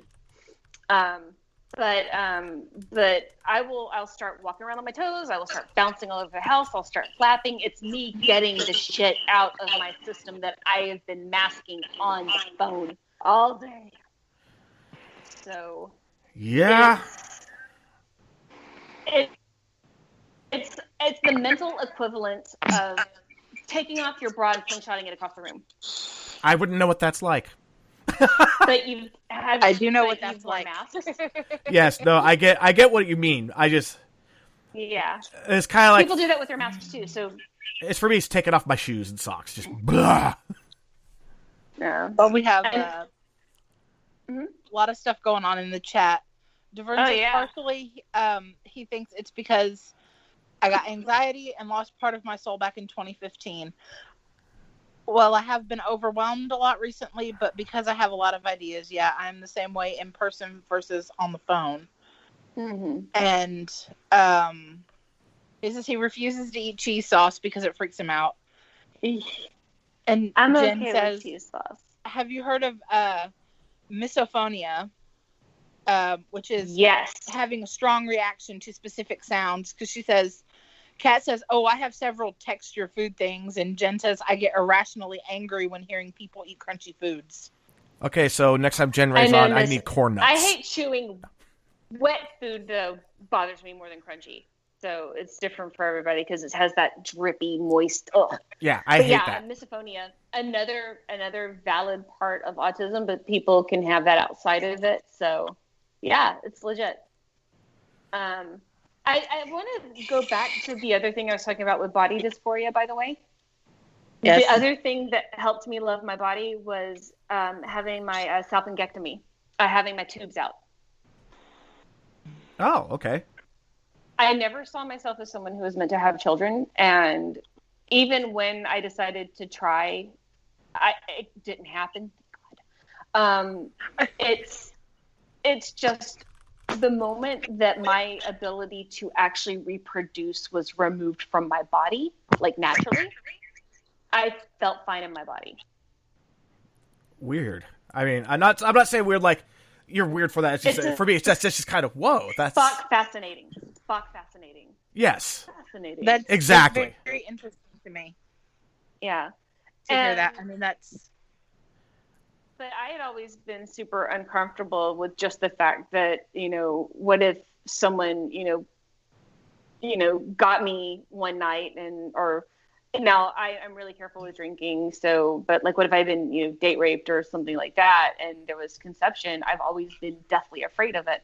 I've been deathly afraid of carrying a child, like to the point that the thought would give me nausea, make me melt down. I actually, one time we were at Cattleman's when Dan's dad was in town, and he kept talking about children and babies and this. And I left the table without saying anything, ran into the bathroom and heaved. Wow. And so it's being in a female body that could reproduce never felt right. So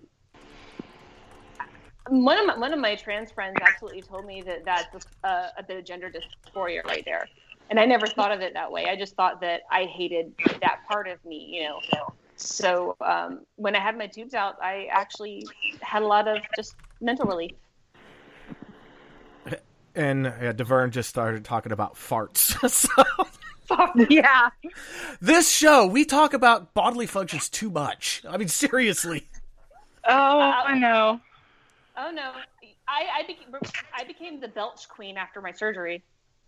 Oh, nice. I bet. Yeah. I was already a pretty good burper, but now it's these guttural belches. I'm like, what space in my little pouch do I have to make a burp this big? I'm like, it's like the other stomach that was left in there. Maybe it's like a bellows now. Now, okay, so one weird, odd thing that had me on edge the first few months after weight loss surgery was feeling my other part of my stomach rumble. Because when you have a sleeve they remove, I had the full bypass, and they leave the other part of your stomach, and it would rumble because there was nothing in it. And I'm like, I would just start freaking out. I'm like, I'm dying, meltdown. And then it stopped because it shriveled and withered away, I guess. Okay, but it was the weirdest thing. Yeah, that was something. So it's like you could feel full, but then your other part of the stomach's going, I need food! I actually didn't get truly hungry for like a year and a half. I would just know that I needed to eat because of my behavior. Oh, do you get hangry? I do get hangry. So do I. Hold my legs. I'm about to get medieval on this food here. Give me a taco. I can't eat ice cream anymore. Oh. I can have like little sizes of ice cream, but the combination of sugar, milk, and fat, it's instant dumping syndrome. That's another thing that can set me off is that reactive hypoglycemia, because some of the symptoms are getting really hot, and I hate being hot, like too hot. Like when we had 100-degree weather, it felt really good on my back, and then I was done. But it also causes tachycardia, where you get a fast heart rate. And that was something else that would set me off. And Dan was all like, okay, I'm going to get you some cheese, get you some water, put an ice pack on you. So, yeah, it's little things things you might not think about otherwise that other people are perfectly equipped to deal with that I can't even use a phrase. Make sense? I'm sorry. One of my devices kicked out of Do Not Disturb, and it went bong. Sorry, I missed it. And unfortunately, Bexy had to step away for a moment. Okay. I got a message, and we'll just leave it at that. Okay. But yeah, and that's just basically saying is that something that other people might be able to deal with fine could just be a complete set off. So, gotcha. Autism like the is heat. Fun. Like the heat, yeah. If I get and for me, it's the combination of hot and and other things. Like if I'm wearing something that like my brain does the texture switch and suddenly it's super uncomfortable to me, I have to leave and go change. Dang. So when you say super uncomfortable, I mean, are we talking like all of a sudden it feels like it's a clothing made out of ants or something? Yeah. And I'll tell you another thing I hate is a lot of wind blowing on my arm here. So I shave my arms once a month. Something I never noticed. Well, I didn't have very, my natural hair color is, a rather lighter brown. So my arms are pretty much blonde. Like, meanwhile, one of my favorite sensations in the world is the feeling of wind against me. I like wind. I hate when it tickles the hair on my arms. Got it. So not like a strong wind, like that light little breeze that just stirs the hairs. Yeah, and it's instant. Oh, no. Put on some sleeves. I don't care how hot it is. So wow. I shave my arms once a month. But that's, another thing about coping mechanisms, the things that we do to learn how to function in society, is that it may seem like the most bizarre thing in the universe to somebody else, but if it keeps us functional, fuck yeah, do it. Shave your arms. Well, and again, as with my nature, just being pretty happy-go-lucky for the most part and taking things in stride, I'm like, you know what? As long as you're not hurting anybody, do whatever you need to do to make yourself feel better. I don't care. As long as you're hurting. How very Wiccan of you. No, you think? No, I get it. I didn't mean to. And it harms none. Yes, you will. Yeah, but that's the thing that I think everyone needs to keep in mind. We are different. for us, it can feel like we're dropped into a completely different planet because, like we've been trained to infiltrate, but we aren't native to that behavior. Right. Yeah. So, so I just, for all the neurotypical people listening, I just say, be kind, be patient. If we say, hey, this is uncomfortable, or I need to leave, believe us, help us. Don't go, oh, but one. No, there's no but one. It's GTFO time. Yeah, I've noticed that about a lot of people. I don't know if they're on the spectrum or not, but it's just one of those things. Like, okay, you're done. We can pick this up later. Well, especially this year now going into, I guess, sort of the psychological toll that this particular year has had on people. Which we did talk about on your show. We did, and I definitely want to touch on that. So, as a whole, first of all, the United States in general is poorly equipped to handle a mental health crisis of this magnitude. Not mentioning the just health crisis of this magnitude for reasons. And also not to mention just any mental health issues in this nation. Yeah. We have wretched health policies. Not everyone can afford insurance. And if we cut certain budgetary spending, we could have mental health for everybody. But I'm not going to go too far into that. In other things, though, is that because we lack this kind of treatment, and on top of that, there's this American ethic to work. You must always be busy. You cannot stop. You have to keep working, work all the time, or else you failed as an American. Because rugged individualism, we can do it. Yeah. We don't know. Didn't they do that in Japan in the 80s? How'd that work out? Japan actually still has a big problem with it, but they are getting better. Yeah. It's considered, if you fall asleep at your desk at work, it's actually considered a virtue. We're breaking up really bad again. So hard that you're. I'm wondering if we're going to lose her. I know, I'm wondering. There we go. There you are. Yeah, there you are. Last thing we heard was that falling asleep at the desk is a virtue, and then basically lost him. That it means that you're a hard worker. That you work until you're tired. Oh, gosh. Wow. And I could just fall asleep at a desk at a moment's notice if I wanted to. Yeah. So I actually just closed my iPad. Let's see if that's better. No. So then, we've got this, and we have very. Yeah, the iPad's not the culprit. As in European countries. Oh. Yeah, sorry, Kat. I know this has been really bad audio. Get closer. All right, is this any better? We shall see. I mean, if we have to, we can always cut video and see if maybe cutting out some of the bandwidth will help.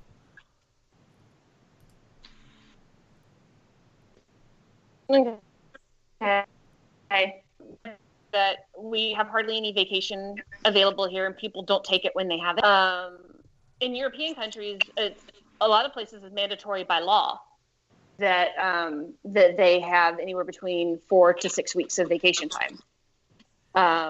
We're burned out, and then on top of that, now we've got the election going on right now. We've had the murder of Black men and women in the world right now. We've had the protesting because people are justly sick of it. We've had COVID-19. We've had this virus going around that has killed people that we could have been ready for, but it was a good idea to get rid of our pandemic response team. I'm saying that. I don't really want to get into the politics there because there's some areas there where we would have that's a discussion for another time. Okay. But no, I will say but it is true. And no matter where you want to blame, the fact of the matter is we were not prepared. And I'll try to be as apolitical and try to nail both sides on this as much as I can. We were left with nothing, but nothing was restocked either. So we'll just leave it at that. Yeah. And there was time to restock. Yeah. No, on both administrations, there was time. Oh, yeah. We were sending aid everywhere. I think that, and this is, again, I think that we need to have the response team in hand, but we needed them to also be equipped. So, yes, I absolutely agree. The detention in cages, that plays an emotional role, especially on people who are more empathetic. And that, again, a carryover from the previous administration, and I will freely admit that. Yeah. So, but all of these things, and on top of that, now the news itself starts bombarding us with this, trying to actually get that emotional response. So we are consistently I was just going to. I was about to say most of the why we're on edge is the media. It's to drive clicks. It's to drive viewership. It's to drive revenue. Well, and Facebook in particular, I am on Facebook a whole lot less. I'm actually more on my Twitter more often. And I have found, believe it or not, I've actually found my Twitter to be less toxic as far as bombarding me with these stories. Because I can mute the news companies and check them when I care about what they have to say. Yeah. Now, I can turn off the echo chamber. Yeah, and although with Twitter, when it is toxic, like if you get into a group that's toxic, I actually think that they're more toxic than what I see on Facebook. So it's like you have more toxic advertising on Facebook, you have more toxic people on Twitter. It just sucks. Well, and see, that's why I've gotten really good with my mute conversation. Because the moment you start replying to it, they think they're trying to get a rise out of you, and they get nothing. It's like, well, this isn't fun anymore. Yep. I'm a professional troll, okay? I know how it works. So am I. Oh, man. I got to tell you about what I did to my Among Us group the other day. Oh, God. I trolled the crap out of them. I take it you were the imposter. In the group, yeah. It was it's a picture of a sphere that is so poorly done that it drives artists up the wall. And I just dropped it in there, and half the group lost their minds. The one where the shade is on the wrong side. Yep, and the ball, it looks flat by the gradient, but the shadow says that it's a sphere, and instead of fanning and feathering out the shading, it's just a really bad airbrush. I mean, just like, if it could be wrong, it's wrong. That actually sets off my spatial awareness. Oh, I'm sure. And like I said, and people are like, why did you point out all this stuff? And I went, because I'm a troll? I'll tell you my thing with stuff like that too is that because also very bad grammar sets it off for me. It just does, and I try to be cognizant of who's talking. But I've just learned to hide post. I'm not expecting the entire world to accommodate me, and I will flat out say spectrum, and other people who expect the rest of the world to completely stop what they're doing and change all of their behaviors for the benefit of this group of people. And that's not how it works. No. What we expect is accommodation. One of the best examples I have of that is I posted a picture of this gorgeous golden huntsman spider from Australia. I mean, this thing was one of the most beautiful spiders I've ever seen in my life, and it was a big one. And Mark Pellegrino retweeted it because it was a beautiful spider. And I had one person absolutely come unhinged on me because I didn't tag it spider so they could filter it out. And they demanded that I do that in the future for them. And I'm like, I don't know who you are. I don't really care. And I'm not going to try to change my behaviors to fit a perfect stranger who came at me like an asshole. And I mean, it was rude. What I did to end the conversation was rude, but I was like, you know what? I'm so done talking with you. Because I mean, it went like an hour of this guy just going off on me. I finally just put a picture of just a ball of baby spiders spreading out. It's just, I was like, I want you gone. That. I just want you gone. Well, I'll tell you what I do in a situation like that is I might mute a post. Like I'm like that whenever anyone posts, slugs and snails, because I actually do have a very bad trauma related to them.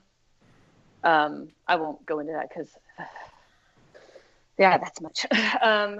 Okay. But I will usually just hide the post.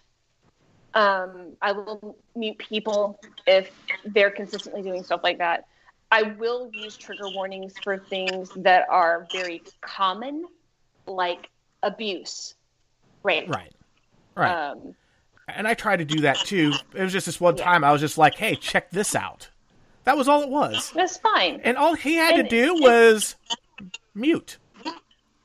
Yeah. You know, and that's the thing. That's what a lot of us do. It has to be give and take. We cannot expect things to happen instantly.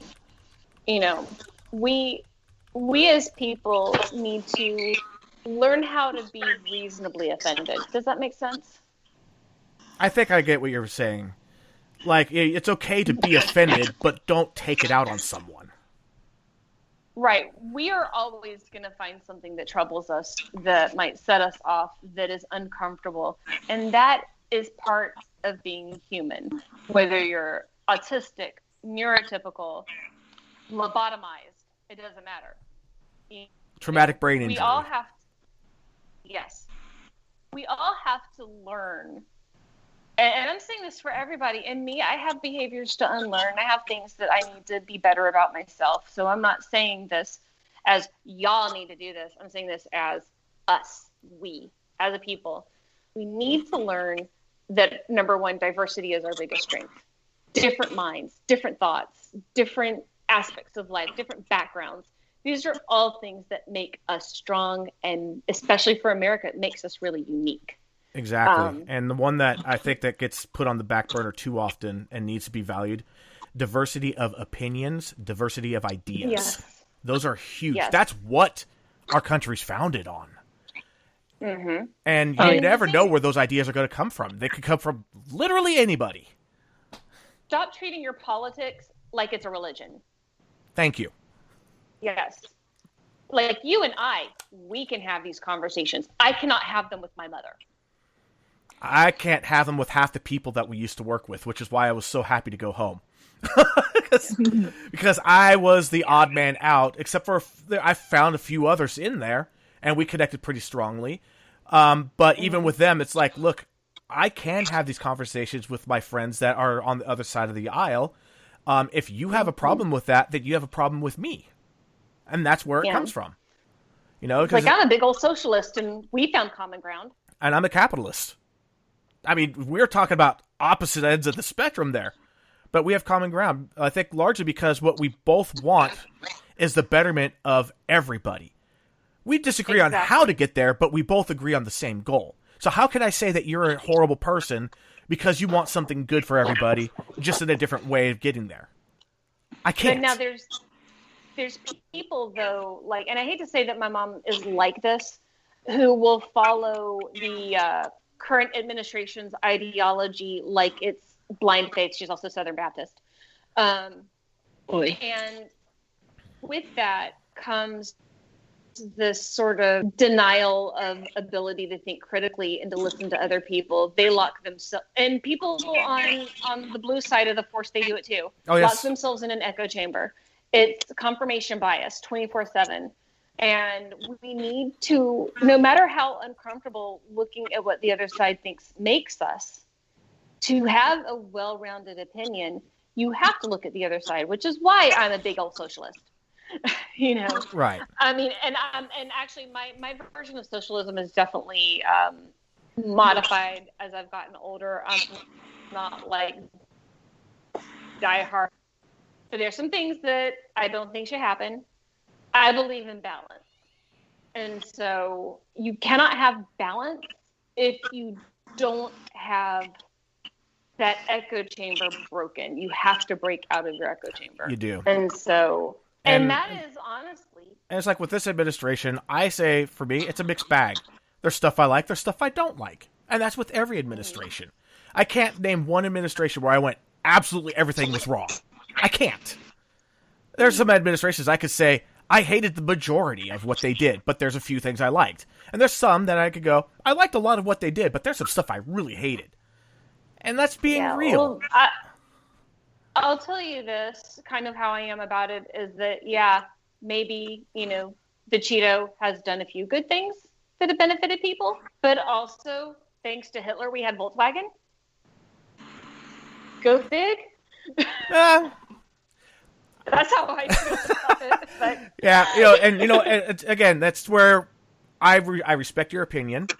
I don't share that view, but I can understand where you're coming from. I do understand that. That's where you're coming from. Especially since so many of the policies affect me as a woman or a person with a woman body, Right, and I mean, like, for me, since we're going that way, I'll just say it really fast. One thing I think that we should all be able to agree on: peace in the Middle East is a good thing, and he has made so much progress in that arena. If nothing else, can we all agree that's a good thing? Please. We haven't had peace in the Middle East ever. With caveats, because there's always the edge of the storm cloud. Okay, I can accept that. Yeah. But I'm pretty. Even though I am not a fan of I can never pronounce his name right, Netanyahu. I am pretty happy to see what's going on on that front. I think it's time. And I think there's other factors in play, so the Cheeto, though, cannot take credit for all of it. No. I mean, everybody has to be willing to come to the table. Right, but I mean, everybody has to be willing to come to the table in order for there to be a peace deal. Exactly. And that's what I'm also saying, though, in general with things. Whether it's talking about mental health. People have to be willing to come to the table. Exactly. That is it. And that's the only way that things are going to change for anybody, especially those of us in the autistic community. That's why I am staunchly against Autism Speaks. They are a hate group. I really don't like it when a group that starts with good intentions winds up being the monster that they try to kill. Well, their intentions may have been good, but their entire execution has been wretched. What's the saying? The road to hell is paved in good intentions. Yep. They started off saying you need to be afraid of your autistic children. We are trying to cure this. Whereas the Autistic Self-Advocacy Network, ASAN, by the way, also supported by Kim Rose, who is on Supernatural. Nice. But they're an amazing group. They really gave me a lot of help when Autism Speaks did jack shit. I mean, again, if you look at it as a cure for autism, you're looking at it wrong. I mean, that's eugenics. That's the only quote unquote cure, is that you have to weed out the genetics, and that's just evil. I'm just gonna say it. I don't use that word lightly. It is evil. Like, if anybody who knows me, you will rarely ever hear me drop the word evil. That is true evil. I agree. We are, I don't like to use mental illness and autism together, but it is an othering. Does that make sense? We do have disabilities that come from being differently wired. Right. And it can have many mental illnesses combined with it, things that there really are no cure for, only an ongoing treatment. But that stigma needs to be broken. We are people. We are not some little monster that's going to have a temper tantrum in the middle. We are not some weird magical creature that is going to come steal your children and make them autistic. We're not going to sneak into your houses with needles and give you your, vaccines. We're just people, and we want to be accepted for what we are. Exactly. Oh, gosh. I run into this a lot because I have custody of my little brother, and he is mentally disabled, and I find all the time that people, look at him like they're going to catch what he has. And one day I just absolutely blew my top because we were in a doctor's appointment and two little kids sat down and they were playing at a table with him and they were all having a good time. And their mother walked over and pulled them away. And I just looked at her and I said, you know what, lady? your kids are not going to catch what my little brother has, but they damn sure could catch your ignorance. So you better watch that. This is what I love about you. You have such a good way with words that you make it stick. It needed to stick. More people need to learn that just because someone is quote unquote different doesn't mean that it's a bad thing. We are all individuals. And when we start treating each other like individuals, that's when the world's going to get better. Stop grouping people into big, clusters and lumps of things and start looking at people for who they actually are. Exactly. Now, I think to an extent, labels can be good for one personally because it helps define identity, I think. But those labels should not ever be used to other somebody. I mean, exactly. I actually finished a book a while back written by an Australian scholar named Dale Spender. She's absolutely brilliant. The book is called Man-Made Language. And it talks about how the English language has been gendered for centuries. And it goes back then, and this particular thing that she said really stuck out in my head, and it applies towards so much else going on in the world, that the default, at least in Western countries, is white, cisgender, male, neurotypical. And if you are not any of those four things, straight as well. If you are not all of those five things at once, you are other. And I can't, that needs to stop. And I personally, I have never been able to accept that. I've always seen the world as a collection of individuals. If you use a label for yourself to help describe who you are or to help identify what you are or who you are, I accept that as a part of you. I don't throw those labels upon others. No. Exactly. I know you're not like that. Right. But society as a whole looks to those five traits as to what they consider default. And I look at it as, and I didn't realize that I was living it, be the change that you wish to see in the world. I didn't realize that I had been doing that my whole life. Like, even, I mean, I had members of my family that were racist, and I helped to break them of that. It was I told off top my mission. Uncle when I was 12. Yeah, no, I just, I couldn't understand it. I never could. Yeah. I mean, I will say now, I understand why people do it as far as an academic thing, but not as I have lived it understanding. I've read about it. Yeah. I have read essays from people who described why they do what they do. So I have a understanding, but I don't truly understand. It's still alien to me. Yeah. There's things I don't want to understand because it would make me be able to think like that person, and I don't want to do that. And it's actually another blessing, I think, of autism is that we have this penchant for logic above an emotional response, which doesn't mean we're not emotional. We actually, I think, are far more empathetic to others because of how we absorb it and get overwhelmed. We feel too strongly. But the logic lets us, I think, because we're looking at the fact that's in front of us. And we still interpret the facts because we are still human. Everyone's going to interpret the facts differently. But the way that we do it is based on our own chemistry. We have to look at facts because, I mean, I'm seeing me say this on my Facebook. People will get all emo about something like, I don't understand. Why are you upset? This doesn't make sense to me. It's just, this is how it is.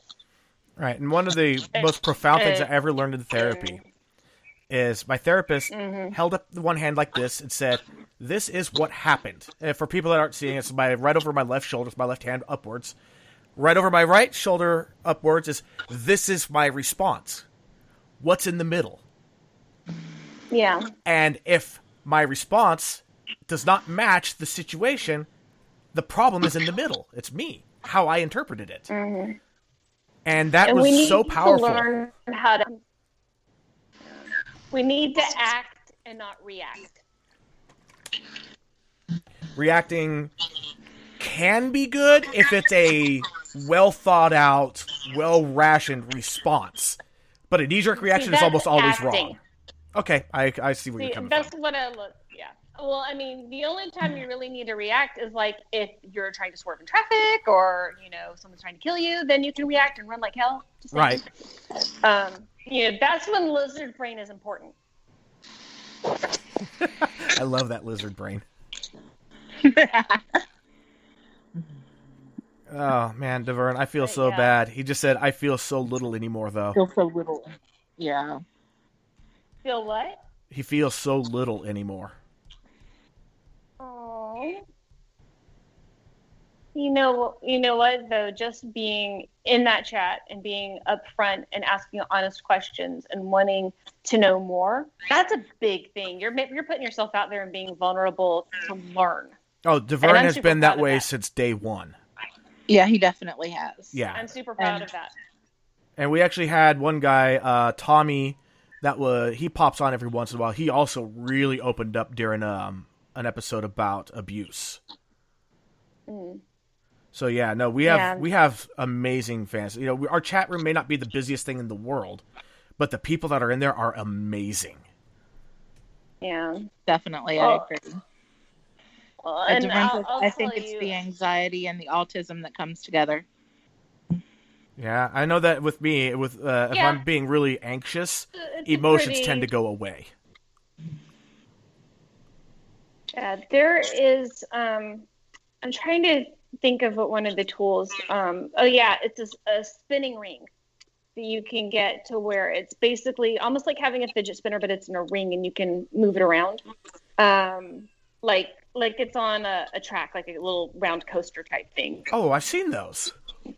But yeah, one of my friends who is also autistic and suffers from some pretty bad anxiety and actually agoraphobia, uses that ring to balance herself. It's like an outlet. It's kind of like stimming, but it's not something like as obvious as moving your hands around. So I don't know if something like that might help, but it's, certainly has helped my friend out quite a bit. Also, playing Pokemon Go helped her with her agoraphobia. Oh, that's awesome.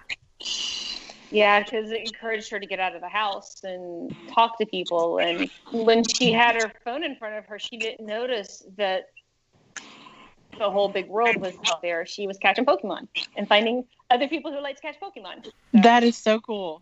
That is amazing. Yeah, Pokemon Go, there were some people that lashed out about it. People are walking off cliffs. Well, that's not exactly the fault of the developers. It's not their fault that some people just have no awareness of their surroundings. It's unfortunate. It sucks, but it's not their fault. But I saw so much more good out of it. Like when I was playing it, you'd be walking along and sit down someplace where there's a gym, and you notice that there's 4 or 5 other people within 50 yards of you, and they're all on their phones, and you realize, wait, there's other people attacking the gym too.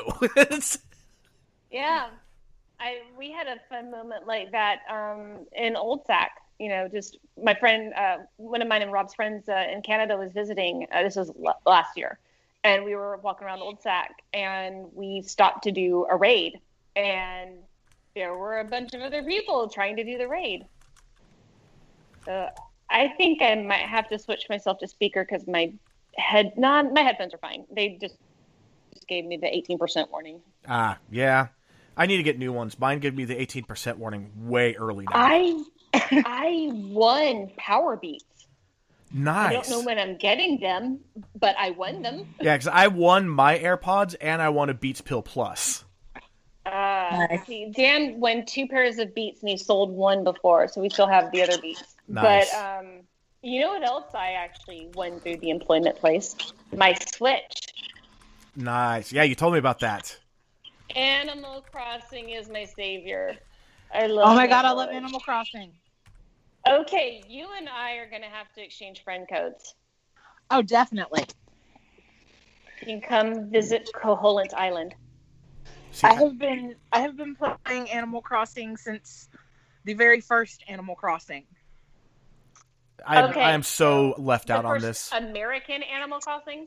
Yes, the American Animal Crossing. I don't have I can safely say that I have played the Nintendo 64 version when it was new.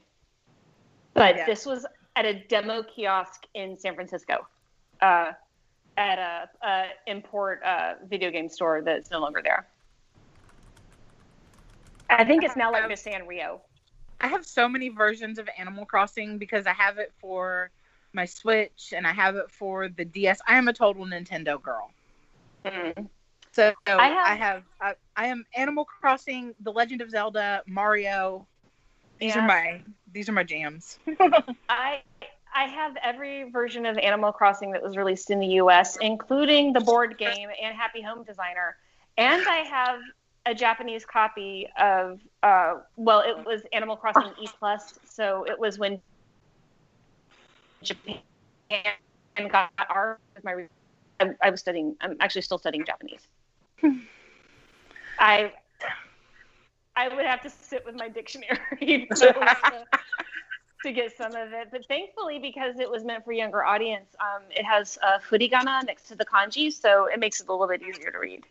Oh, that's cool. Yeah, Dobutsu no Mori. And I've seen the anime. The only Japanese I know is from my days of playing Taiko. So. Yeah, I actually have a Triforce really tattoo on my arm. The Taiko That's how committed I am to The Legend of Zelda. That's my favorite game ever. You're talking about? Very cool. Are you talking about Sacramento Taiko Dan? Jamie? Okay, sorry, I had a little lag. Yeah, I was asking, was it Sacramento Taiko Dan? Yeah. Yeah. I got to see them perform with San Francisco Taiko Dan. Yes. It was amazing. I got to play at the Zellerbach Hall for the 25th anniversary of Taiko in America celebration back when I was in high school. Nice. I got to play with San Jose Taiko, Sacramento Taiko Dan. I was in Shasta Taiko. Got to play with, of course, the San Francisco Taiko Dojo. And also there was, I can't remember the name of the group, but there was a group that came from Japan. It was a 100-piece orchestra, choir, and taiko all together, and it was mind-blowing. They were so good. That sounds amazing. And also got to play with Kenny Endo, the first American master of taiko who plays in Hawaii. That's cool. Yeah, it was much fun. The one of the events I went to. Kenny Endo? So, yeah. He is such a cool dude. He just is. He's got that. He has that, because he did study in Japan and become a Japanese master, he has that intensity about him from doing that, but he still has that American laid-back chillness about him, too, at the same time. It is such an odd combination, but he pulls it off masterfully. Cool. So, hey, Kenny Endo, if you're listening, shout out to you. The only taiko I'm doing lately is Taiko no Tatsujin, sometimes. I do not know what that is. Taiko Drum Master on one of the home consoles. Oh, nice. Yeah, a little taiko, sort of like a kodaiko, and you're playing. It's pretty fun. Nice. Yeah.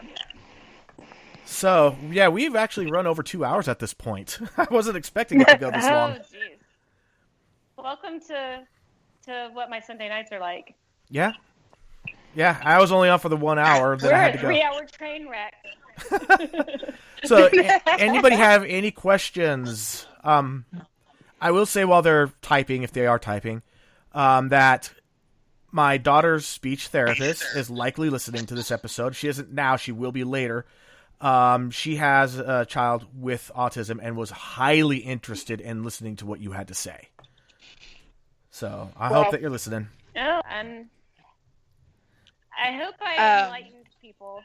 You know, because it's one thing to live with someone that has autism.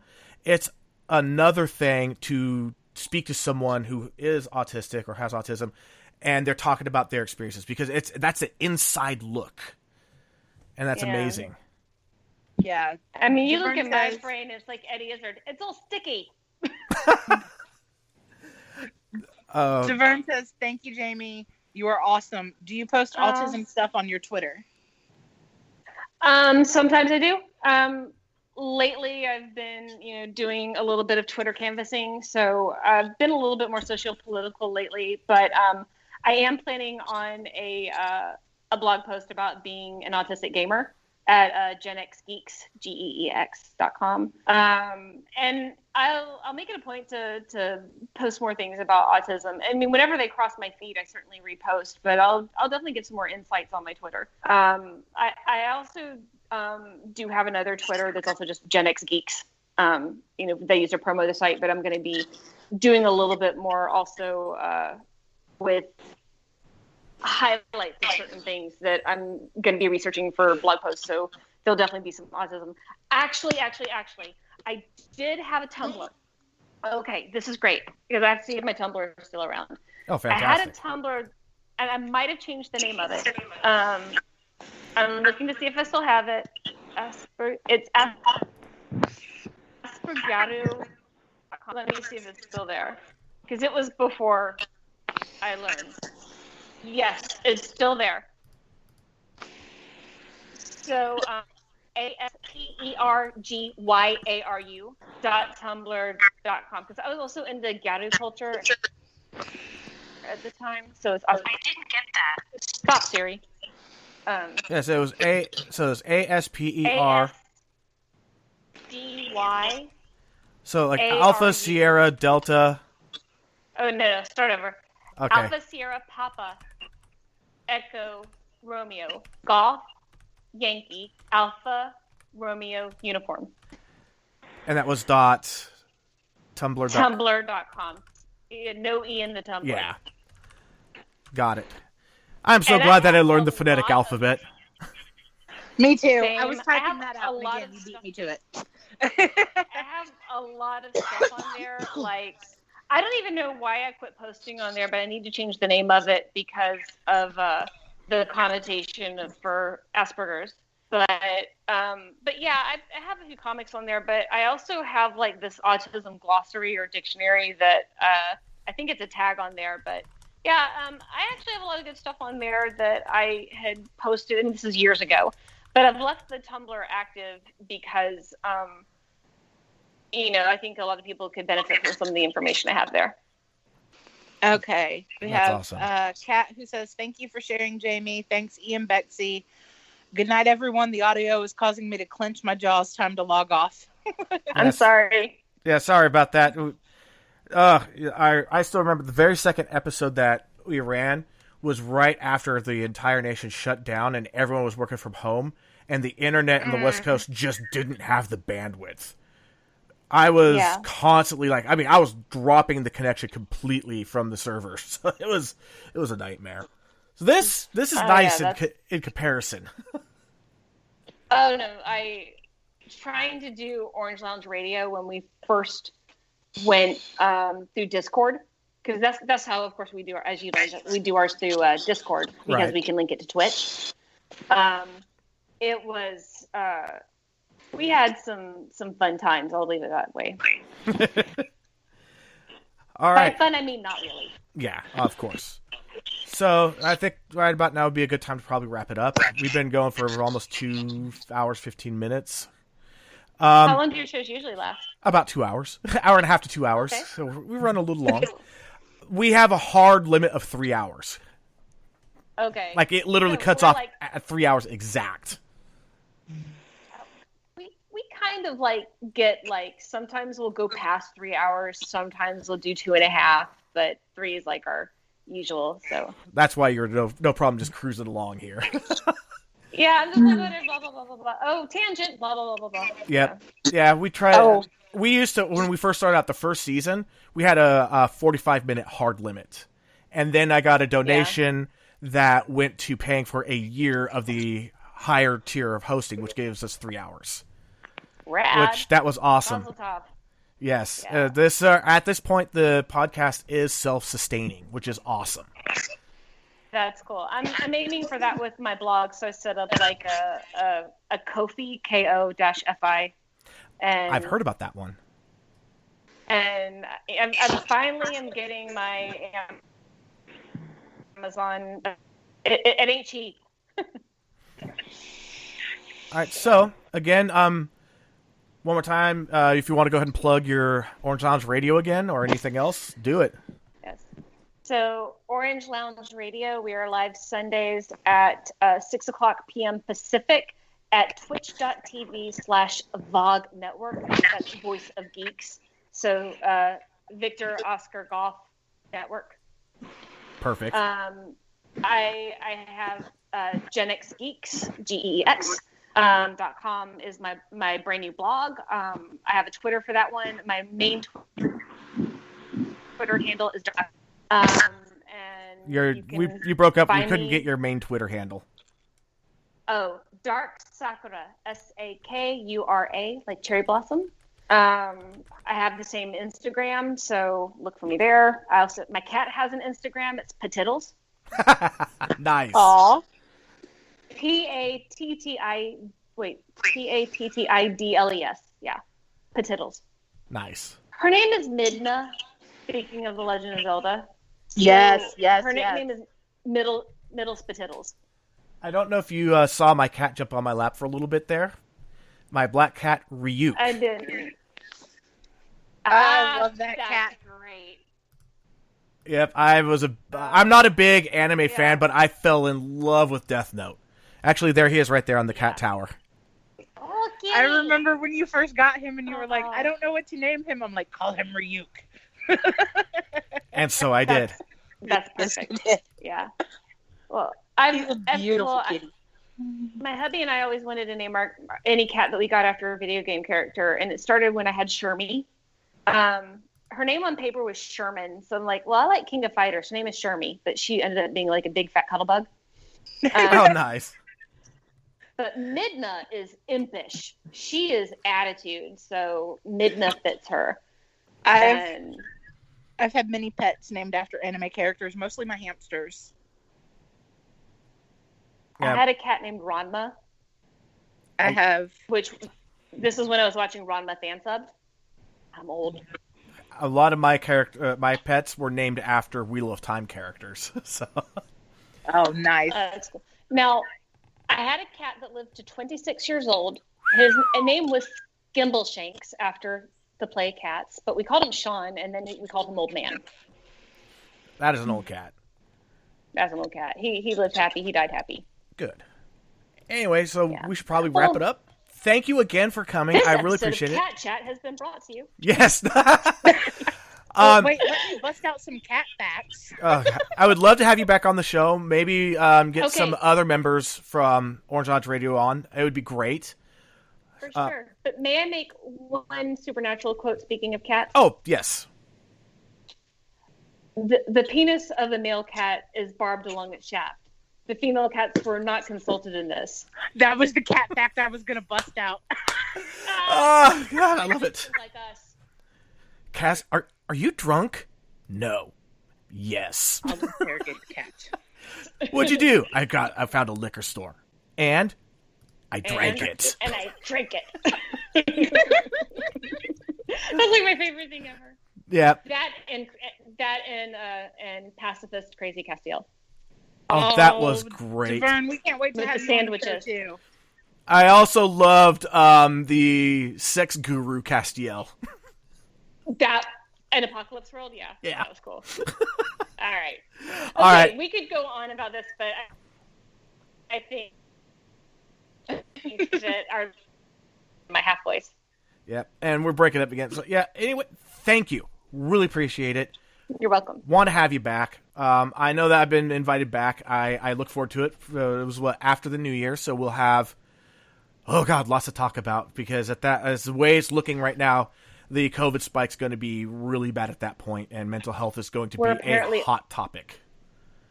We're actually apparently already in our third spike, and France is on their second. Yep, and there's other countries too that are spiking again too.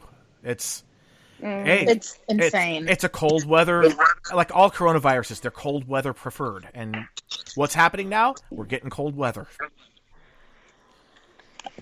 Anyway, again, thank you.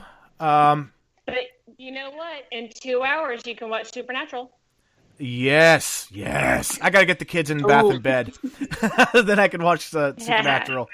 I let my DVR get about 15, 20 minutes in, and then I watch it that way I can skip commercials. Yeah, I just watch it on the CW website with my ad blocker.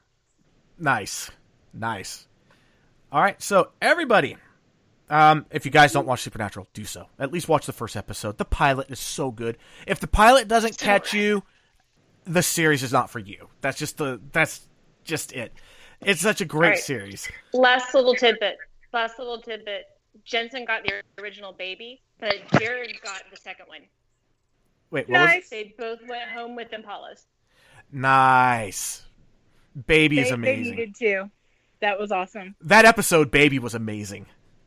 Yes, That's one of my favorites, but one of my other favorites is Mint Condition with the comic shop. That was a good one. Oh, yeah.